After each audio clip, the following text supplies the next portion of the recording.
اعوذ باللہ من الشیطان الرجیم، بسم اللہ الرحمن الرحیم۔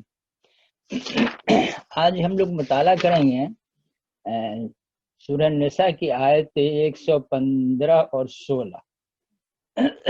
اس سے پہلے ایک بات بتانا چاہتا ہوں کہ بعض اوقات ایسا ہوتا ہے کہ ہم کسی بڑے ٹریولنگ پر جا رہے ہوتے ہیں، لیکن کچھ راستے میں ایسی ضرورت پڑ جاتی ہے کہ کرنا ضروری ہوتا ہے، تو ہم اپنی گاڑی کو ذرا سائڈ میں کر کے کسی مال میں کسی دکان میں ٹھہر کے وہ ضرورت کی چیزیں لے کے پھر اپنی اصل منزل کی طرف روانہ ہو جاتے ہیں۔ تو تھوڑا دیر کے لیے ہم سائڈ میں چلے جاتے ہیں، باقی منزل جو ہمارا مستقل ہے اسی پر۔ ایسے بھی ہوتا ہے کہ بعض اوقات ہم بڑے کام میں لگے ہوئے ہیں، ایک گھر بنوا رہے ہیں، لیکن باہر سے کوئی رشتے دار آ گئے یا کچھ کام پڑ گیا، تو اس کام کو چھوڑ کے تھوڑا سا سائڈ میں ہوتے ہیں، وقتی طور پر وہ کام کر کے پھر اصل مقصد میں لگ جاتے ہیں۔ تو اس وقت بعض اوقات ہم لوگ جو قرآن کا تفسیر ہے جو ہم لوگ پڑھ رہے ہیں یہ پڑھتے ہیں، لیکن معاشرے میں کچھ ایسے واقعات ہو جاتے ہیں، ایسی گفتگو ہو جاتی ہے، ہر ٹاپک آ جاتا ہے، تو ہم تھوڑا سائڈ میں ہو کے تھوڑا سا اس ٹاپک کو ڈسکس کر کے پھر ہم دوبارہ اپنی لائن پہ آ جاتے ہیں، پھر آیات شروع کرتے ہیں۔ تو یہ جو باتیں ہو رہی ہے عام طور سے کبھی ایسا خواہش ہوتی ہے کہ انڈیویجولی آدمی اپنے دوستوں کے گھروں پر جا کر بیٹھ کر سنجیدگی سے اس موضوع پر بات کرے، تاکہ آدمی سنجیدگی سے سنے، کیونکہ عام طور سے تقریر اور لیکچر آدمی اتنا سنجیدہ نہیں ہوتا ہے، کبھی دھیان ہوتا ہے، کبھی دھیان ادھر ہوتا ہے، کبھی آپس میں پڑوس کے آدمی سے بات کرنے لگتا ہے۔ لیکن ظاہر بات ہے موجودہ حالات اور ایسے بھی پریکٹیکل لائف میں بڑا مشکل ہوتا ہے کہ آدمی اتنے جن لوگوں سے مخاطب ہیں انڈیویجولی ان کے گھروں پر جا کے ان سے بیٹھ کے اور کسی چائے کے کپ پر یہ سب گفتگو کی جائے۔ تو مقصد یہ کہنے کا کہ اس کو ایک لیکچر سمجھ کے اور اس طرح سے کچھ سنجیدگی میں کمی کر کے نہ سنا جائے، کافی چیزوں پر اسی طرح سنا جائے جس طرح سے ایک آدمی انڈیویجولی گفتگو کر رہا ہے۔ تو آج بھی پچھلے مرتبہ ہم لوگ اللہ کے رسول کے اطاعت سے متعلق گفتگو ہو رہی تھی پچھلی آیات میں، اور ایک ایسا ٹاپک آ گیا جس میں کارٹون، ربیع اول اور کئی باتیں آ گئیں۔ تھوڑا سا ہم سائڈ میں ہو کر ہم نے کچھ مولود شریف میلاد النبی پہ گفتگو کی، جس کا کچھ پورشن ابھی باقی رہ گیا ہے، تو وہ آج ہم مکمل کر لیں گے، کیونکہ باتیں تو بہت ساری ہے اور اللہ کے رسول صلی اللہ علیہ وسلم کی زندگی پر ہم کیا بات کر سکتے ہیں، لیکن تھوڑا جو گفتگو شروع کی ہے اس کے تھوڑی سی بات رہ گئی وہ بھی ہم کریں گے۔ اور ابھی فی الحال ایک آپ کے پاس بھی خبر آئی ہوگی یا سنا ہوگا، کان میں گئی ہوگی، یہ بڑا ہارڈ ٹاپک ابھی چل رہا ہے کہ ایک شادی میں 200 ارب روپے خرچ ہوئے، اور کیوں ہوا اور کیسے ہوا اور جائز ہے ناجائز ہے، بہت ہارڈ ٹاپک ہے۔ تو ہمارے پاس بھی کئی جگہ سے یہ چیزیں میل میں آتی رہتی ہیں، تو تھوڑا سا میں ایک آیات کی مطالعہ، دو آیات کی مطالعہ کر کے اور تھوڑا سائڈ میں ہو کے اس موضوع پر بھی ہم ڈسکشن کر لیں گے پھر انشاءاللہ، کیونکہ یہ موضوع بھی اہم ہے جس کو ہم عربی میں یا اردو میں خود پرستی یا نفس پرستی کہتے ہیں، یا قرآن اس پر کئی مرتبہ ڈسکس کیا ہے کہ کیا تم لوگوں نے ان کو نہیں دیکھا جو انہوں نے اپنے نفس کو اپنا خدا بنا لیا، یا معاشرے میں نفس پرستی یا خود پرستی یا خود غرضی ایک ہی ورڈ ہے، نفس پرستی، خود پرستی، خود غرضی۔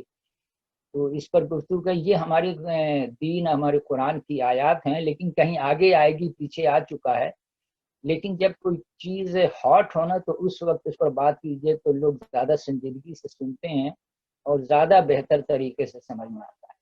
ہم ڈسکشن قرآن کی اگلی آیت میں یہ آیا ہے کہ نفس پرستی، اپنے نفس کو خدا بنا لیا ہے، لیکن چونکہ یہ واقعات پریکٹیکل معاشرے میں نہیں ہوتے ہیں تو اتنا بہتر طور پہ یہ سامنے نہیں آتا، کیونکہ ابھی واقعات ایسے ہیں اور ایک ذہن میں ہے لوگوں کے، تو اس پر بھی ہم گفتگو کریں گے انشاءاللہ۔ تو پچھلی آیات میں جو ہم لوگوں نے مطالعہ کیا ہے آیت 113 114 تک، تو اس کا ترجمہ صرف میں آپ کو بتا دوں تاکہ ذہن ذرا وہ پچھلا جو ہے نا آموختہ جس کو کہتے ہیں تھوڑا تازہ ہو جائے۔ پھر ایک دو آیت کی انشاءاللہ ہم گفتگو کریں گے، پھر ہم پچھلی موضوع کو ڈسکس کریں گے۔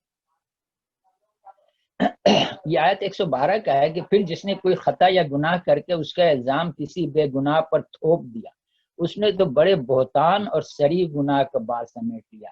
واقعہ سنا ہوگا کہ یہ کہ شخص نے جو غیر مسلم تھا، اس نے وہاں محلے میں رہتا تھا اور ایک مسلمان تھا جس نے چوری کر کے اور چوری کر لیا چیز، اور وہ سامان جب ہنگامہ ہوا تو دوسرے ایک شخص کے جو یہودی تھا، دوسرے مذاہب تھے، اس کے دروازے پر رکھ دیا، اور مسلمان کا جو گروہ تھا وہ سب مسلمانوں کو سپورٹ کیا کہ نہیں انہوں نے چوری نہیں کیا، اسی نے چوری کیا، یہ تو منافق ہے اور یہ اللہ کے رسول کو مانتا نہیں، اس کو متعلق برا بھلا کہنے سننے لگے اور اپنے پارٹی کے لوگوں کو سپورٹ کرنے لگے۔ اس پر غافل کہ انصاف کا تقاضا نہیں ہے کہ اپنی پارٹی کے لوگوں کو سپورٹ کیا جائے، بلکہ حق بات۔ تو پھر اللہ کے رسول لوگوں کے کہنے پر فیصلہ کرنے ہی والے تھے اس آدمی کے خلاف جس نے حقیقتاً میں چوری نہیں کیا تھا، لیکن جو مسلمان تھا اس کے فیور میں سب لوگ ہوتے۔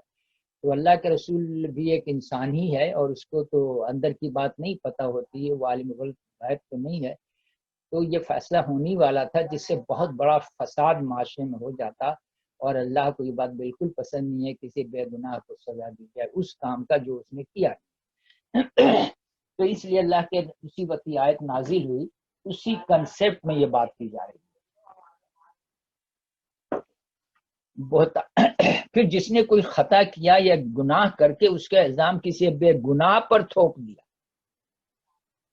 تو اس نے بڑے بہتان اور سری گناہ کا بار سمیٹ لیا۔ یعنی جو چوری کرے گناہ کرے وہ تو کیا اس نے یہ اپنی جگہ، لیکن اس کا بوجھ کسی دوسرے پر ڈال دیا، یہ اس سے بڑا گناہ ہے۔ غلطی تم کرو، چوری کم کرو، یہ کوئی بھی کام دوسرے پر الزام لگا دے، دوسروں کو ملوث کر لو، یہ تو بہت ہی بڑا گناہ ہے۔ بہتان کی معنی یہ ہے کہ ایک پاک دامن شخص پر الزام تھوپ دیا جائے، اور گناہ وہ ہے جس کا اس نے ارتکاب کرنے کے بعد اس سے بری ذمہ شخص، گناہ تو وہ کیا جو چوری کیا، بہتان یہ لگائے کہ دوسرے شخص پر وہ لگا دیا کہ نہیں اس نے چوری کیا، تو یہ بہت ہی بڑا گناہ ہے۔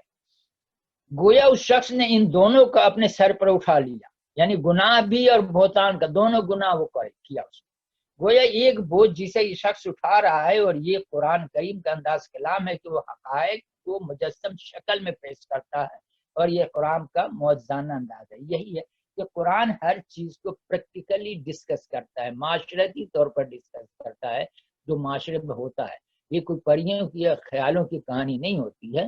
اسلام ان تینوں اصولوں کے مطابق اپنا نظام عدل استوار کرتا ہے۔ نظام عدل ہی اصل چیز ہے جو اسلام کا سب سے بڑا جو خوبی ہے، نظام عدل، اور انہی کے مطابق مجرمین کو سزا دے، کسی بھی مجرم کو معاف نہیں کرتا اگر اس جرم کی زد میں کوئی غیر شخص آئے، لیکن اس کے ساتھ ساتھ اسلام مغفرت اور توبہ کا دروازہ بھی کھلا رہتا ہے۔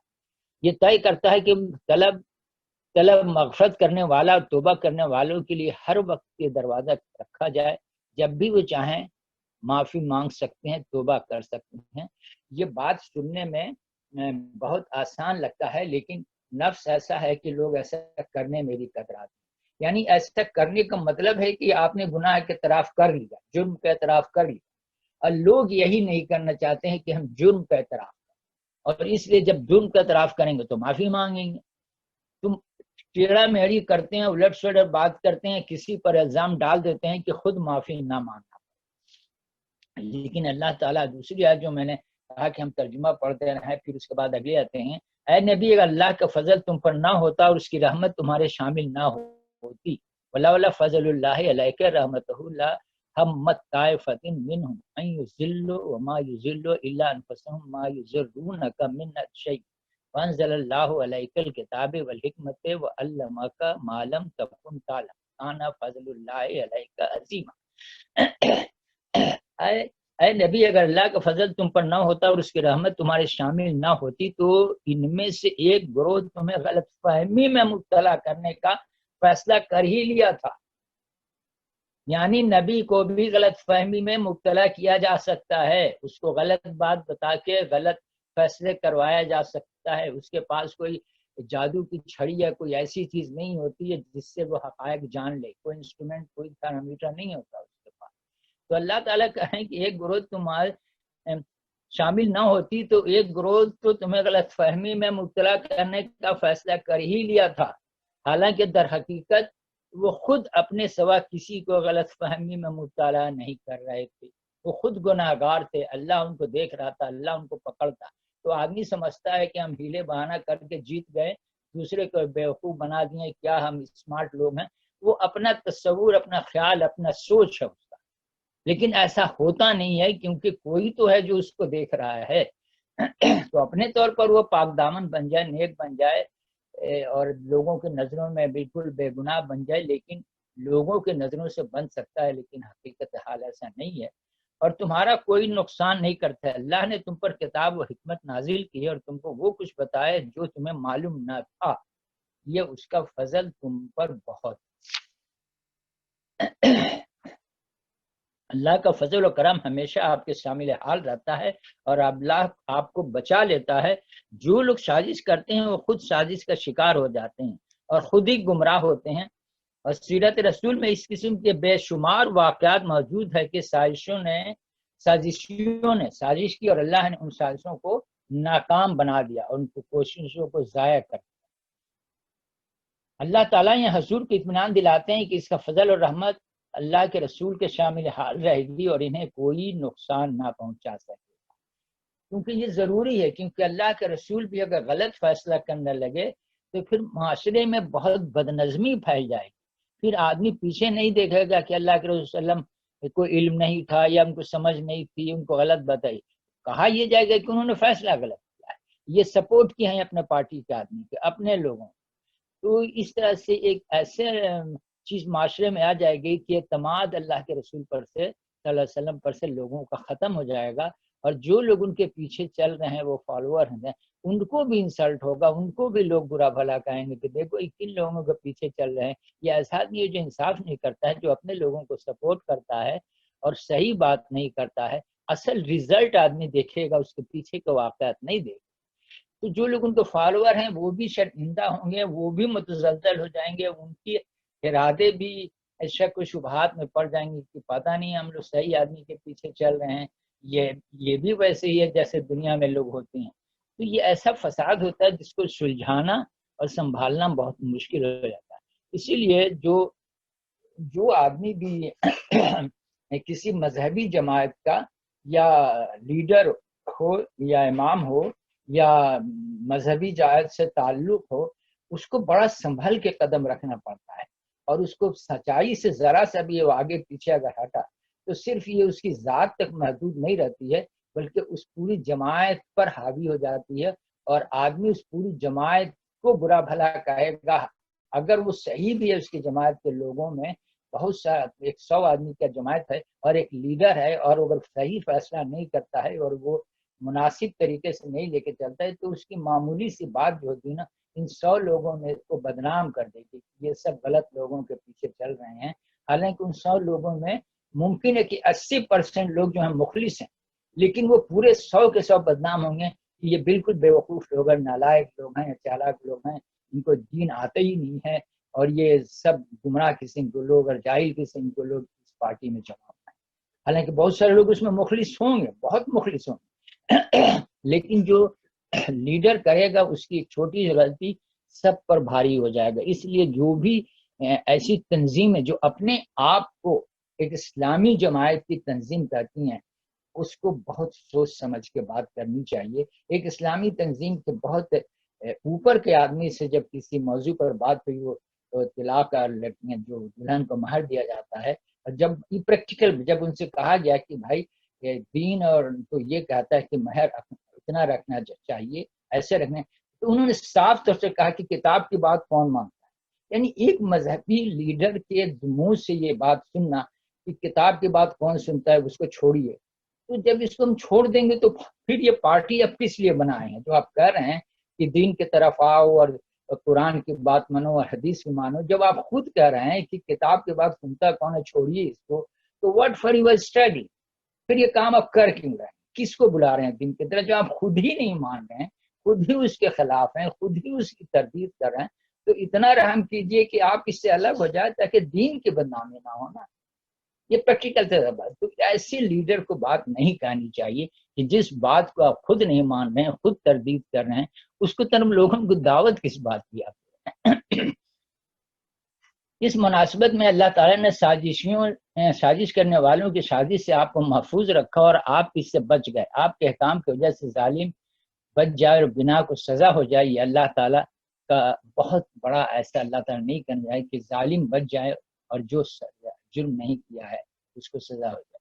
اللہ نے تم پر کتاب اور حکمت نازل کی اور تم کو کچھ بتایا جو تمہیں معلوم نہ تھا، اور اس کا فضل تم پر بہت.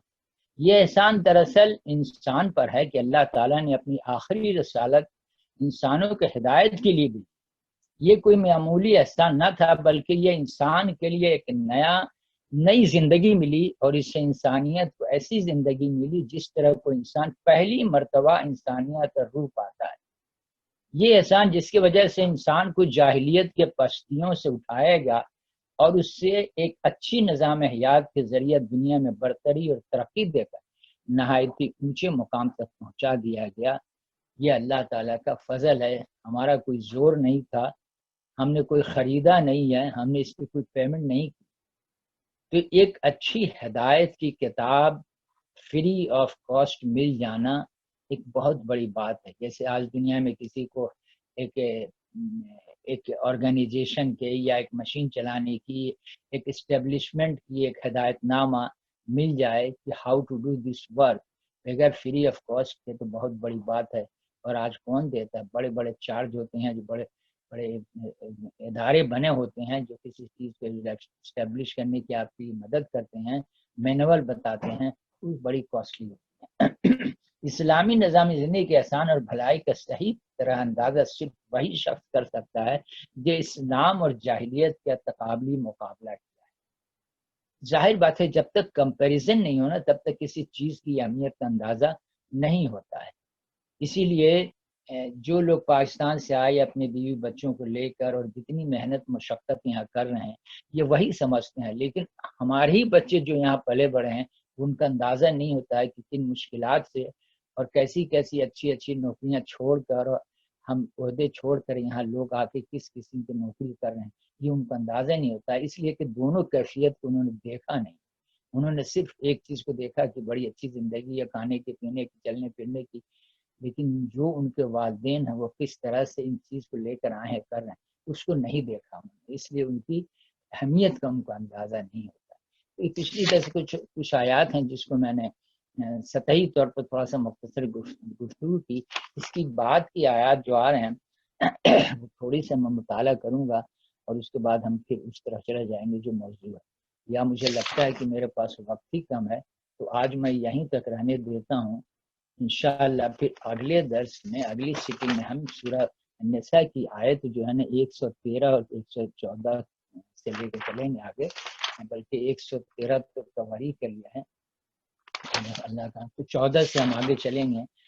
آج تھوڑا اس موضوع کو ہم ڈسکس کر لیں جو میرا چھوٹ گیا ہے، تاکہ وہ دوری بات جو ہے نا وہ صحیح نہیں ہوتی اور آدمی اسے غلط فہمی میں پڑ جاتا ہے. تو اس کو ڈسکس کر لیں، اگر موقع ملا تو پھر ہم دیکھیں گے، اس طرف لوٹ سکتے ہیں، کوئی پابندی نہیں ہے. وہ موضوع جو ہم لے کے چلے تھے وہ تھوڑی سی رہ گئی تھی، تو میں اس کو آپ کو بتا دوں، پھر ہم آگے چلیں گے. اور موجودہ کیفیت اور معاشرے پر بھی نظر رکھیے گا، تو آپ جب سوچیے گا تو چیزوں کو آپ کو پس منظر آئے گا کہ کیا غلط ہے، کیا صحیح ہے، اور ایسا کیوں ہو رہا ہے. تو مولود شریف سے گفتگو ہو رہی تھی، جو میں یہاں چھوڑ دیا تھا کہ ابوالکلام آزاد کی کتاب میرے ہاتھ میں ہے روایت ضعیفہ اور قصص موضوع. روایت آپ جانتے ہیں حدیث کے موضوع میں آتا ہے، جو راوی کی روایت ہے کہ عبداللہ بن یہ کہا، روایت ہے کہ یعنی جو بہت پہلے سے چلی آ رہی کسی کے زبان سے. تو روایت ضعیفہ یعنی کمزور بات، اس کی صحیح ریفرنسز نہیں ہیں، اور قصص اور کہانیاں جو خود گڑھی گئیں، وہ میلاد النبی میں اللہ کے رسول سے کیسے منسلک کیا گیا، اس موضوع پر بات ہو رہی. نبی کریم صلی اللہ علیہ وسلم کے صحیح حالات زندگی اور عظیم انقلابات کے بیان کی جگہ جو آپ صلی اللہ علیہ وسلم کی ولادت کے واقعہ سے مشرق و مغرب میں پیدا کیے گئے، کتنے افسوس کی بات ہے کہ محض چند روایت ضعیفہ یعنی غلط صحیح روایت اور قصص سے موضوع اور ویسے قصے جو گڑھ لیے گئے ہیں کہ بیان کرنے پر اتنے بڑے ملی اور دینی جذبے کو قربان کر دیا گیا. یعنی اصل جو رسول اللہ علیہ وسلم کے ہدایت نامہ ہے، جو ان کی اقوال ہے، جو ان کا طریقہ زندگی ہے، جو ان کی سنت ہے، اس کو چھوڑ کر فضول قسم کی روایات اور گڑھی ہوئی کہانیاں بیان کی جاتی ہیں اور اہم موضوع کو نہیں بیان کر جاتا ہے۔ ابوالکلام آزاد کہتے ہیں کہ اگر محض طبقہ عوام کا یہ حال ہو تو قابل شکایت نہیں، یعنی عوام ناس اتنی پڑھی لکھی نہیں ہوتی ہے، اتنی تحقیق نہیں ہوتی ہے، اپنے روزگار میں بیزی رہتے ہیں، جو بھی ان کی ضرورت ہو، تو ابوالکلام کہتے ہیں کہ اگر یہ محض طبقہ عوام کا یہ حال ہو تو قابل شکایت نہیں ہے، یعنی عوام اگر ایسے کر رہی ہے، کامن پیپل، تو یہ شکایت نہیں ہے۔ لیکن تعجب اور 100,000 تعجب، یعنی تعجب اور 1000 تعجب ہے کہ صدہ علماء ملت علماء جو باوجود رسوخ حدیث و سیرت پر جن کی نظریں ہیں، جو سیرت کو بھی کتابوں کو جانتے ہیں، حدیث کی بھی کتابوں کو جانتے ہیں، وہاں تک پہنچ سکتے ہیں، ان روایت کو خاموشی کے ساتھ سنتے ہیں، خود پڑھتے ہیں اور لوگوں سے پڑھواتے ہیں۔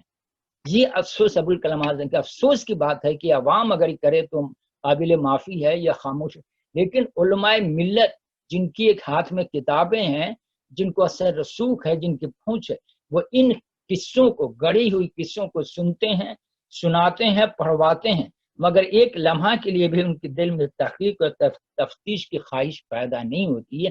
یہ وہ افسوس کے ساتھ کہہ رہے ہیں کہ ایسا کیوں ہوتا ہے کہ علماء ایسا کہہ رہے ہیں۔ کاش جس قدر بحث نفس انعقاد مجلس کی سنت بدعت ہونے کی بنسبت کی گئی ہے، وہ مجالس کی اصلاح حال کے لیے کی جاتی، ان مجلسوں کی درست کی جاتی۔ وہ تمام چیزیں جو قوم میں شوق اور شغف، وہ تمام چیزیں جو قوم میں شوق اور رغبت کے ساتھ موجود ہوں، در حقیقت ایک قوت۔ کیا مطلب ہے کہ قوم میں اللہ کے رسول صلی اللہ علیہ وسلم کی سنت سننے کی، جاننے کی، ان کی طریقہ کار کو شوق اور رغبت موجود ہے، در حقیقت ایک قوت ہے۔ بس سب سے اول کوشش یہ ہونی چاہیے کہ اس قوت کو ضائع کرنے کی جگہ اس سے مفید کام میں لگایا جائے۔ البتہ اگر اصل کار ہی زیادہ شریعت سے منحرف اور صورتحال مفقود ہو تو پھر اس کے جڑ سے اکھاڑ پھینکنے کا معروف عمل کہ اگر یہ شوق صحیح ہے تو علماء دین کو چاہیے کہ اس شوق سے فائدہ اٹھائیں کہ ہاں اللہ کے رسول صلی اللہ علیہ وسلم کی سنت جاننے کی لوگوں میں خواہش ہے، ان سے محبت ہے، تو اللہ کے رسول صلی اللہ علیہ وسلم کی صحیح طریقہ ان کے سامنے پیش کیا جائے، بہت بڑا فائدے کی بات۔ لیکن اگر ایسا نہیں ہے تو ان مجلسوں کو اکھاڑ پھینکنا ہی معروف طریقہ ہے، یعنی بہتر ہے کہ مجلسیں پھینک دی جائیں جڑ سے اکھاڑ کے، اور یہ بہت نیک عمل ہے۔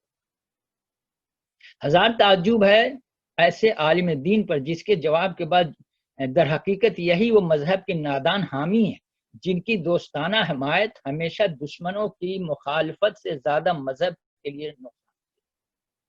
دراصل یہ علماء دین ہیں جو دشمنوں کی مخالفت سے زیادہ مذہب کے یہ اصل مجرم ہیں۔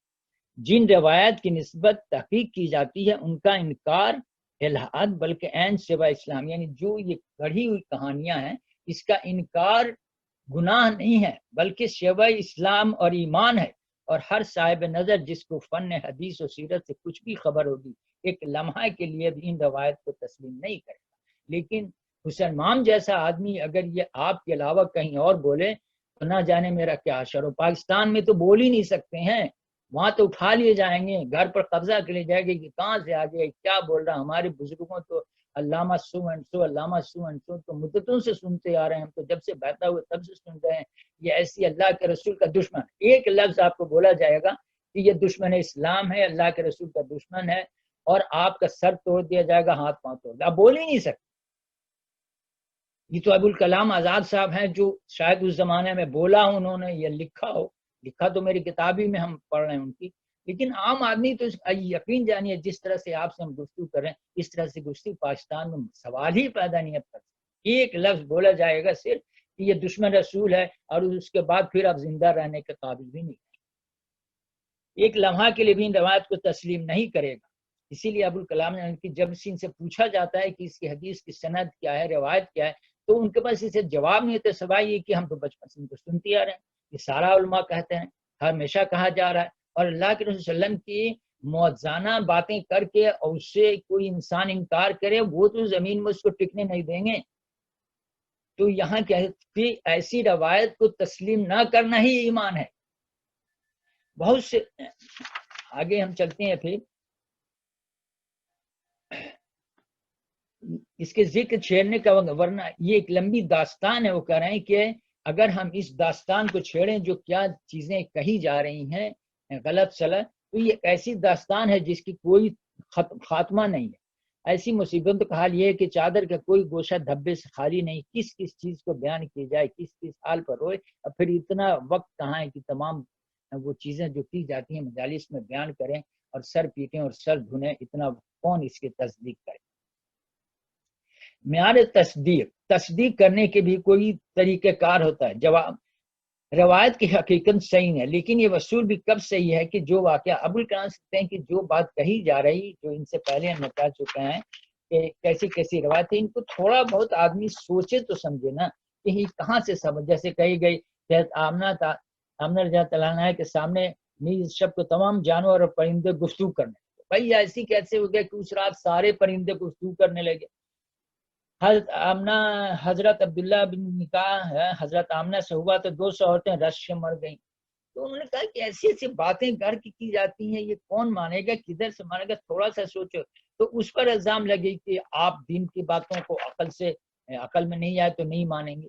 ارے دین تو خود ہی کہتا ہے کہ تم عقل نہیں رکھتے، تم سمجھ نہیں رکھتے، تم سوچتے نہیں. تو قرآن کے الفاظ کہ تم عقل سے کام نہیں لیتے، تم سمجھ سے کام نہیں لیتے، کیوں ایسے تم جانوروں کو طرح. اور جب ہم کہتے ہیں کہ بھائی اس کو سوچیے سمجھیے کہ کہاں ایسا ممکن ہے جو باتیں آپ کہہ رہے ہیں بھائی، تو اس پر آپ پر الزام لے جائے گا کہ وہ بات صحیح کی طرف تو کوئی سنے گا نہیں نا. وہ تو یہ کہیں گے کہ اللہ کے رسول کا دشمن. اب آپ منہ سے جتنا بھی بولتے رہیے، آپ کی بات سوائے تھپڑ گھونسے کا کچھ نہیں ملے گا، کوئی آپ کو جواب نہیں.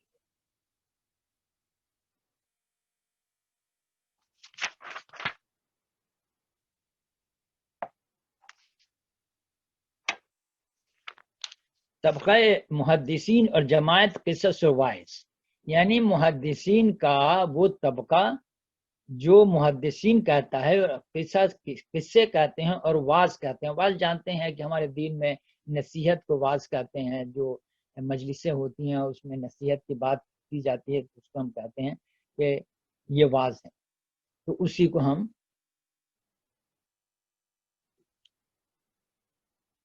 گو عقیدت میں خاموشی کو بھی علماء کی ایک سخت غلطی سمجھتا ہوں اور بیان وجوہ کا یہ موقع نہیں. تاہم اگر اپنے اغماض کی توجیہ کریں تو آپ کیا جواب دیں گے. یعنی علماء کا خاموش رہنا ایسی چیزوں پر یہ خود ایک بہت بڑی سخت غلطی. خاموش رہنے سے چیزیں بڑھتی ہے. جیسے پہلے میں نے ایک مرتبہ انگریزی میں پڑھ کے سنایا تھا کہ ایک شخص کانٹے دار جھاڑی بو دیا اور لوگ بولتے تھے کہ بھائی جھاڑیاں کانٹے دار ہٹا، وہ نہیں ہٹا. لیکن وہ کانٹے دار جھاڑیاں اتنا بڑھ گیا کہ وہ شخص خود گزرتے ہوئے زخمی ہو گیا اور پھر اس کانٹے دار جھاڑی کو اکھاڑنے لگا تو اکھڑا نہیں. تو سبق یہ تھا کہ برائی کو اسی وقت اگر روکو جب یہ پیدا ہوا، چھوٹا تھا تو ٹھیک ہے، لیکن جب برائی بڑھ گیا، پورے ملک میں پھیل گیا، پھر اس کو اکھاڑنا چاہو تو پھر وہ اکھاڑ کے اس کو تم نہیں کر سکتے. تو یہ قصے کے بات کہہ رہے ہیں. سرے سے یہ تمام روایتیں ہی قصہ ہے، حکایت موضوع ہے. یعنی تمام قصے جو پڑھے جاتے ہیں یہ کہانی ہے، حکایتیں ہیں جو گڑھی گئی ہیں. اس کا دین سے کوئی تعلق نہیں ہے، کوئی سند نہیں، کوئی حدیث نہیں، اور عقل شعور میں بھی یہ باتیں نہیں آتی. یہ کیسی سخت وقت کی بات ہے کہ آج مسلمانوں میں جن چیزوں کی سب سے زیادہ شہرت، آپ غور سے سنیے گا اس بات، یہ ابوالکلام آزاد کے الفاظ ہیں. یہ کیسی سخت بدبختی کی بات ہے کہ آج مسلمانوں میں جن چیزوں کی سب سے زیادہ شہرت اور عوام و خواص میں جو بیانات سب سے زیادہ مقبول ہیں وہی سب سے زیادہ معتبر اور ناقابل تسلیم. آپ غور کیجئے کہ آج مسلمانوں میں جو چیزیں سب سے زیادہ شہرت ہے، لوگ دلچسپی سے سنتے ہیں، عوام و خاص میں جو بیانات سب سے زیادہ مقبول ہیں، سب سے زیادہ لوگ سنتے ہیں، پسند کرتے ہیں، 4-4 ہزار کا مجمع لگا رہتا ہے، فلانا صاحب کا بیان ہو رہا، دیکھیے تو لوگ بڑے ہوئے مقبول ہیں، وہی سب سے زیادہ غیر معتبر اور ناقابل تسلیم. یہ بات مسلمان کی زبان سے تو کوئی گھاس بھی نہیں ڈالے گا. اور ہم سے کہا جاتا ہے کہ آپ بہت شدت پسند ہیں اور آپ ہر علماء پر تنقید کرتے ہیں اور حق کو برا بھلا بولتے ہیں. بھائی علماء میرے رشتہ دار نہیں ہے، میرا دشمن بھی نہیں ہے، میں ان پر کیوں تنقید کروں؟ ہم علماء کے جسم پر تنقید نہیں کرتے ہیں، اور ابوالکلام آزاد نے ان کے جسم پر تنقید نہیں کی. وہ کہہ رہے ہیں کہ یہ جو چیزیں عوام میں سب سے زیادہ دلچسپ ہے وہ تمام چیزیں سب سے زیادہ غیر معتبر، یہ ان کے الفاظ ہیں، وہی سب سے زیادہ غیر معتبر اور ناقابل تسلیم بھی ہے. تو یہ گمراہی کس نے لائی؟ یہ قرآن کو چھوڑ کر بیانات کیوں دے؟ قرآن کو لو نا یار، الف لام میم ذالک الکتاب لا ریب فیہ، وہ ہدایت کی کتاب ہے. یہاں آپ نے آیت سنی کا ترجمہ نا، اللہ کا فضل ہے کہ کتاب و حکمت. افسوس کی بات وہی سب سے زیادہ غیر معتبر اور ناقابل تسلیم ہے. یہ حال ہر فن علم کا فن بھی ہے. تاریخ میں وہی کتابیں اور انہی کتابوں کو حکایت مشہور و مقبول ہیں جن کے بعد ہمارے یہاں خرافات اور جھوٹ کا کوئی درجہ نہیں. اب ان کے الفاظ دیکھیے ابوالکلام کہ ہم تاریخ میں وہی کتابیں اور انہی کتابوں کی حکایت مشہور اور مقبول ہیں جن کے بعد ہمارے یہاں خرافات اور اکاذیب، جھوٹے کا کوئی درجہ نہیں. یعنی سب سے بڑا جھوٹ اور خرافات وہی چیزیں جو علماء دین سناتے ہیں، پڑھتے ہیں، پڑھاتے ہیں، سنتے ہیں اور لوگ بیٹھے سن رہے ہیں. یہ صرف انہوں نے سپرلیٹو ڈگری استعمال کی کہ سب سے زیادہ یہی خرافات ہیں اور جھوٹ ہے جو یہ بہت زیادہ مشہور ہے. سیر و فضائل میں، سیرت و فضائل میں بھی انہی کتابوں کی قبول عام حاصل ہے جن کی مصنف محدثین کے جگہ قصاص اور واعظین ہیں. یہ خالی قصے کہتے ہیں، داستانیں سناتے ہیں، اور یہی افسوس کی بات. اب غور کیجیے، یہ نہیں کہ غلط ہے، جھوٹ ہے، بلکہ سب سے زیادہ یہی مقبول ہیں، یہی سنے جاتے ہیں، انہی میں مجمع لگا رہتا ہے. اور یہی علماء دین کہہ لیں کہ سنتے ہیں، سناتے ہیں، پڑھواتے ہیں، اور کبھی اس کی طرف توجہ نہیں دیتے ہیں. کہ یہ خرافات کا لفظ انہوں نے استعمال کیا کہ خرافات ہیں اور جھوٹوں کا پلندہ ہے. سب سے بڑی مصیبت یہ ہے کہ قدماء کی کتابوں پر نظر نہیں، اور ہر علم و فن میں تمام سردار و مدار متاخرین پر ہے جو بعد میں لکھے. یہ لوگ محض رات کو کنکڑیاں چننے والے ہیں. چند کتابوں سے انہوں نے روایت گڑھ لی ہے، کہانیاں گڑھ لی ہیں، اور اسی کو قومی تصنیف کا سدرۃ المنتہا تھا. یعنی انہی کو سدرۃ المنتہا کہتے ہیں نا کہ آسمان کی طرف جائیے تو حضرت جبرائیل یہاں رک جائیں گے، نبی صلی اللہ علیہ وسلم جائیں گے. تو ایک لمٹ ہے اللہ کے اوپر جانے کی. تو کہتے ہیں کہ یہ گڑھی ہوئی داستان قصے یہی سب سے بڑا علم فن ہے. جو جتنا بکواس کرے، جتنا خرافات کرے، جتنا توڑ جوڑ کرے، وہی سب سے زیادہ سنی جاتی ہے، اور یہی انتہا ہے علم. پھر آگے لکھتے ہیں، میں نے 2 مرتبہ قصاص واعظین کے لفظ کہا، یعنی مذہبی قصے اور حکایت سے گرم محفل کا کام لینے والا. یعنی مذہبی کہانیاں اور قصے سے گرمی محفل کا کام لینے والے واعظ. فی الحقیقت یہ طبقہ ہمارے یہاں ابتدا سے شرمِ چشمہ مضموعات کا سورس، جمعیت اقسام اختراع مکذوبات ہیں، خرافات و حکایت کر رہا ہے. یہ لوگ اپنے واعظ اور بیانات کو انظار عوام میں دل فریب اور پرکشش بنانے کے لیے مجبور تھے کہ قصہ اور حکایت کی تلاش و جستجو میں رہیں. اگر میسر نہ آئے تو خود بتا. بہت واضح الفاظ ہیں. میں پھر کہہ رہا ہوں کہ یہ لوگ اپنے محفل کو گرمانے کے لیے، لوگوں کو جمع کرنے کے لیے، واہ واہ واہ واہ، سبحان اللہ سبحان اللہ سننے کے لیے، لوگوں کو بولنے کہ فلانا صاحب کے اجتماع میں ارے وہاں تو 4000 لوگ جمع ہوتے ہیں. یہ ابوالکلام آزاد کے الفاظ ہیں. یہاں اتنے سے مبدع اقسام ہے. یہ لوگ اپنے واعظ اور بیانات کو، اپنے واعظ اور بیانات انظار عوام میں دل فریب اور پرکشش بنانے کے لیے، عوام کو مزہ آنے کے لیے، دلچسپ بنانے کے لیے، واہ واہ سننے کے لیے، خوبصورت بنانے کے لیے، مجمع گرنا کرنے کے لیے، بنانے کے لیے مجبور تھے کہ قصے اور حکایت تلاش کریں کہیں جہاں سے مل جائے، اور نہ ملے تو خود ہی بنا لیں قصے اور حکایت. اس بات کو آپ ذہن میں رکھیے کہ یہ حسن کی تقریر نہیں ہے، یہ ابوالکلام آزاد کی کتاب سے میں آپ کو سنا. پھر یہ لوگ نیچے انہوں نے آیت دی ہے، وہ قرآن کی آیت سورہ بقرہ کی 79 میں، کہ یہ لوگ کتاب یکتبون الکتاب بایدیہم ثم یقولون ھذا من عند اللہ، کہ یہ لوگ کتاب اپنے ہاتھ سے لکھتے ہیں اور پھر کہتے ہیں کہ اللہ کی طرف سے. یہ کتنا بڑا بہتان ہے. ابھی بہتان پڑھا نا کہ اپنا جرم کر کے دوسروں پر تھوپ دیں. یہ لوگ اپنے ہاتھوں سے کتاب لکھتے ہیں، یکتبون کتاب البیدہم، اپنے ہاتھوں سے کتاب لکھتے ہیں، پھر یقولون کہتے ہیں ھذا من، یہ اللہ کی طرف سے، یعنی یہ شخص کے ہمت کا آپ داد دیجئے جس نے ایک غلط خرافات کام کر کے، خرافات کام، نیک کام نہیں، خرافات گمراہی کے کام کر کے اس کا بہتان کس پر لگا رہا؟ اللہ تعالیٰ پر۔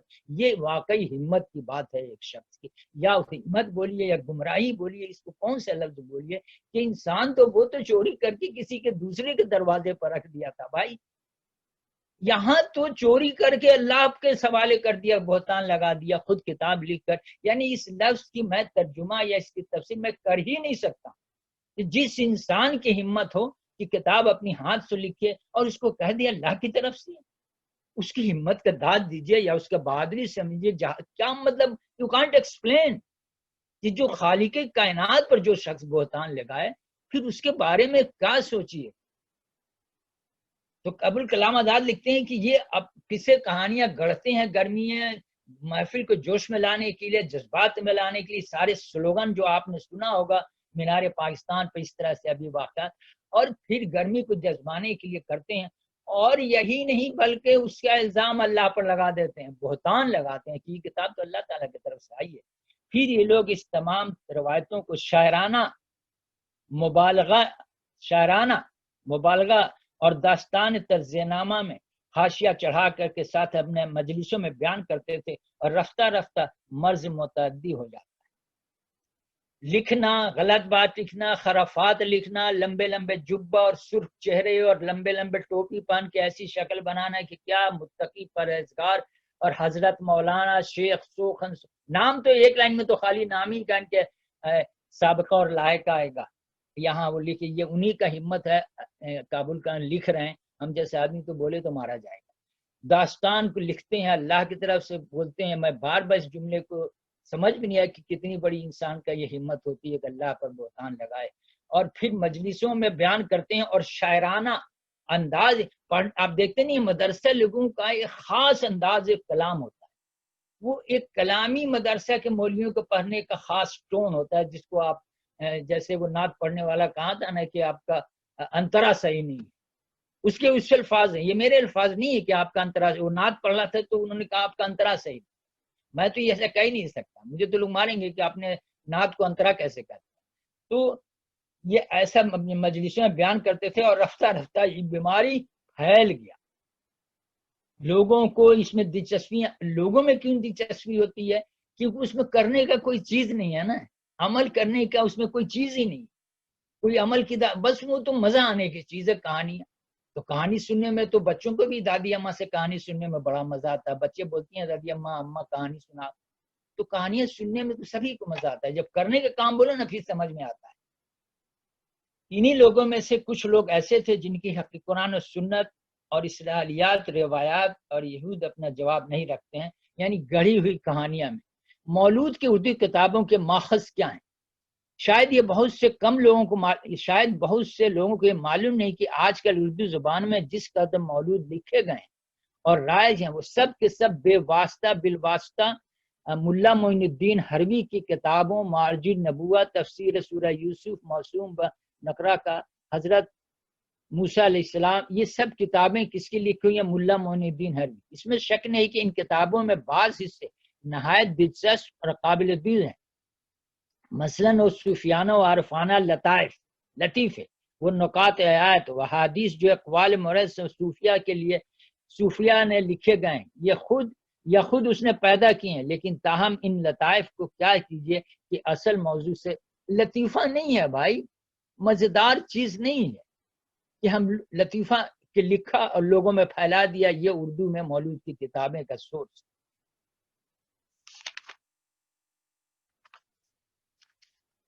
اور دیکھیے اس میں کنز العمال کے باب قسم الافعال میں، کنز العمال کتاب اکثر مسجدوں میں تبلیغی نصاب کے آس پاس کہیں آپ کو رکھے ہوئی مل جائے گی۔ دلائل اعمال نبوت کے عنوان کے نیچے 2-3 طویل روایتیں ہیں جو انہوں نے مثال کے طور پر پیش کیا ہے۔ روایت ثلاثہ حافظ عبد النعیم اصفہانی، تو اس میں انہوں نے کیا لکھا؟ پس دراصل ان قصوں کا سرچشمہ یہی اردو میں بنائی ہوئی چند جو پہلے فارسی میں لکھے گئے پھر اردو میں ان کو ٹرانسلیٹ کر کے لکھے گئے اور وہی اردو میں سیرت کی کتابوں کا سورس ہے۔ تو ابن عباس اور خود حضرت عباس رضی اللہ عنہ کی نسبت سے روایت ہے، اور یہی روایت ہیں جن کا آگے چل کر قصص مجالس آرا وائز نے اپنی گرمی مجلس، یہ لفظ گرمی مجلس سن کے آپ کو حیرت ہو، مجلس کو گرمانے کے لیے کچھ قصے کہانی گڑے گئے۔ روایت میں چند انہوں نے مثالیں دیا، ظاہر بات ہے ہمارے پاس وقت نہیں ہے اتنا کہ ہم تمام سمائیں، ایک دو آپ کو سنا دے رہا ہوں جو آپ اپنے عقل و فہم سے بھی سمجھیے گا اس کو۔ ابو نعیم عمرو بن فتیبہ سے روایت ہے کہ میں نے اپنے باپ سے سنا، وہ بہت بڑے عالم تھے، فرماتے ہیں کہ جب آمنہ کے ہاں ولادت کا سلسلہ شروع ہوا تو اللہ تعالیٰ نے فرشتوں سے فرمایا کہ آسمان اور بہشت کے تمام دروازے کھول دو، اور فرشتوں سے فرمایا کہ تم بھی وہاں پہنچو۔ فرشتے نازل ہوتے تھے اور ایک دوسرے کو خوشخبری دیتے تھے، پہاڑ زیادہ اونچے ہو گئے اور سمندر کا پانی بھی بلند ہو گیا، کوئی فرشتہ ایسا نہیں تھا جو وہاں نہ پہنچا۔ شیطان کی 70 توق ڈالے گئے اور اسے بحر اخضر میں منہ کے بل ڈال دیا گیا، باقی شرکت شیطانوں کو بھی توق ڈال دیے گئے۔ سورج کو بڑا نور عنایت ہوا، 70,000 حوریں ہوا میں کھڑی ہو گئیں جو کہ حضرت نبی صلی اللہ علیہ وسلم کی ولادت کے منتظر تھیں۔ اس سال اللہ تعالیٰ نے حضرت محمد صلی اللہ علیہ وسلم کی بزرگی کے لیے تمام عورتوں کو بیٹے عطا کیے، جتنے درخت تھے سبھی پھل لائے، جہاں بھی کسی قسم کا خوف تھا وہاں امن ہو گیا۔ حضرت نبی صلی اللہ علیہ وسلم کے پیدا ہوتے ہی دنیا نور سے بھر گئی، فرشتوں نے باہم خوشخبری دی، ہر آسمان زبرجدہ اور یہاں قوت کے ستون زبرجد اور یا قوت کے ستون کھڑے کیے گئے، آسمان منور ہو گیا، بتوں نے سر ڈال دیے، لات و منات لات و عزا جو بت تھے اپنی جگہ سے یہ کہتے ہوئے بھاگ گئے کہ قریش کی کمبختی کے امین اور صدیق تشریف لے آئے۔ یہ ایسی کہانیاں گڑھ کے لوگوں کو وہ جذبات میں لاتے ہیں، اور پھر یا رسول اللہ کا نعرہ جو بلند ہوا، یہ سب چیزوں آپ کا تجربہ ہو، کون کیا بولا، کہاں سے بولا، کس لیے بولا، کون بول رہا ہے، کتنی خرافات، مگر وہاں تو نعرہ ایک ہی ہوگا، جو بھی غلط سد بولیے۔ ابو نعیم حضرت عباس سے روایت ہے، نبی صلی اللہ علیہ وسلم کی ولادت کے پیٹ میں آنے کی نشانی یہ تھی کہ اس رات قریش کے پاس جو جانور بھی تھا وہ بولنے لگا۔ قریش اور دیگر قبائل عرب کے تمام کاہن عورتیں ناپید ہو گئے، علم کہانت ان سے چھین لیا گیا، دنیا کے تمام بادشاہوں کے توق اوندے پڑ گئے، تمام بادشاہ دن بھر گونگ ہوئے، مشرق سے مغرب تک وحشی جانور بھی ایک دوسرے کو خوب، میں کیا سنا بھی تو بکواس باتیں ہیں جو بیکار ہے، اس میں وقت ضائع کرنا۔ اس قسم کے ہم مثال کے طور پر حضرت آمنہ کا بیان ہے کہ جب میرے حمل میں 6 مہینے گزرے تو خواب میں کسی نے مجھے بلایا اور کہا، اے آمنہ تیرے پیٹ میں تمام جہانوں میں بہترین شخص ہے، پیدا ہونے کے وقت اس کا نام محمد رکھنا۔ فرماتی ہیں کہ مجھ پر وہ کبھی، یہ بہت لمبی چیز ہے، اب ہم اس کو وقت ضائع نہیں کرنا چاہتے ہیں، خرافات، یہ تو خرافات ہے، اور اس کو پڑھ کے اپنا وقت ضائع کرنا مزید خرافات میں ہم الجھ جائیں۔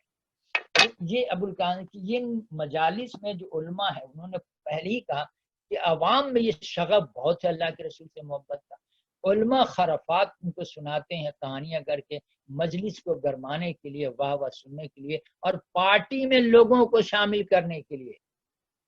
لبیک میں اب کئی ہزار لوگ ہیں، ہر پارٹی میں ایسے ہی لوگ، ہر پارٹی اپنی لوگوں کی تعداد بڑھاتی ہے، اور تعداد بڑھانے کے لیے وہ لطائف سناتی ہے، مزیدار باتیں سناتی ہے، عمل کی بات نہیں سناتی ہے، کہ جہاں عمل کی بات سنائیں گے وہاں لوگ آپ کے محفل میں نہیں آئیں، آپ بیان سنائیے، مزیدار بنائیے، اللہ کے رسول صلی اللہ علیہ وسلم کو خوب اتنا تعریف کیجئے کہ اللہ تعالیٰ سے اوپر چڑھا دیجئے، لوگ بہت خوش ہوں، بہت مزہ آئے گا، پھر نعرہ لیں گے، پھر آپ کے پاس لوگ آئیں گے، پھر آپ کے لیے قربانیاں دیں گے۔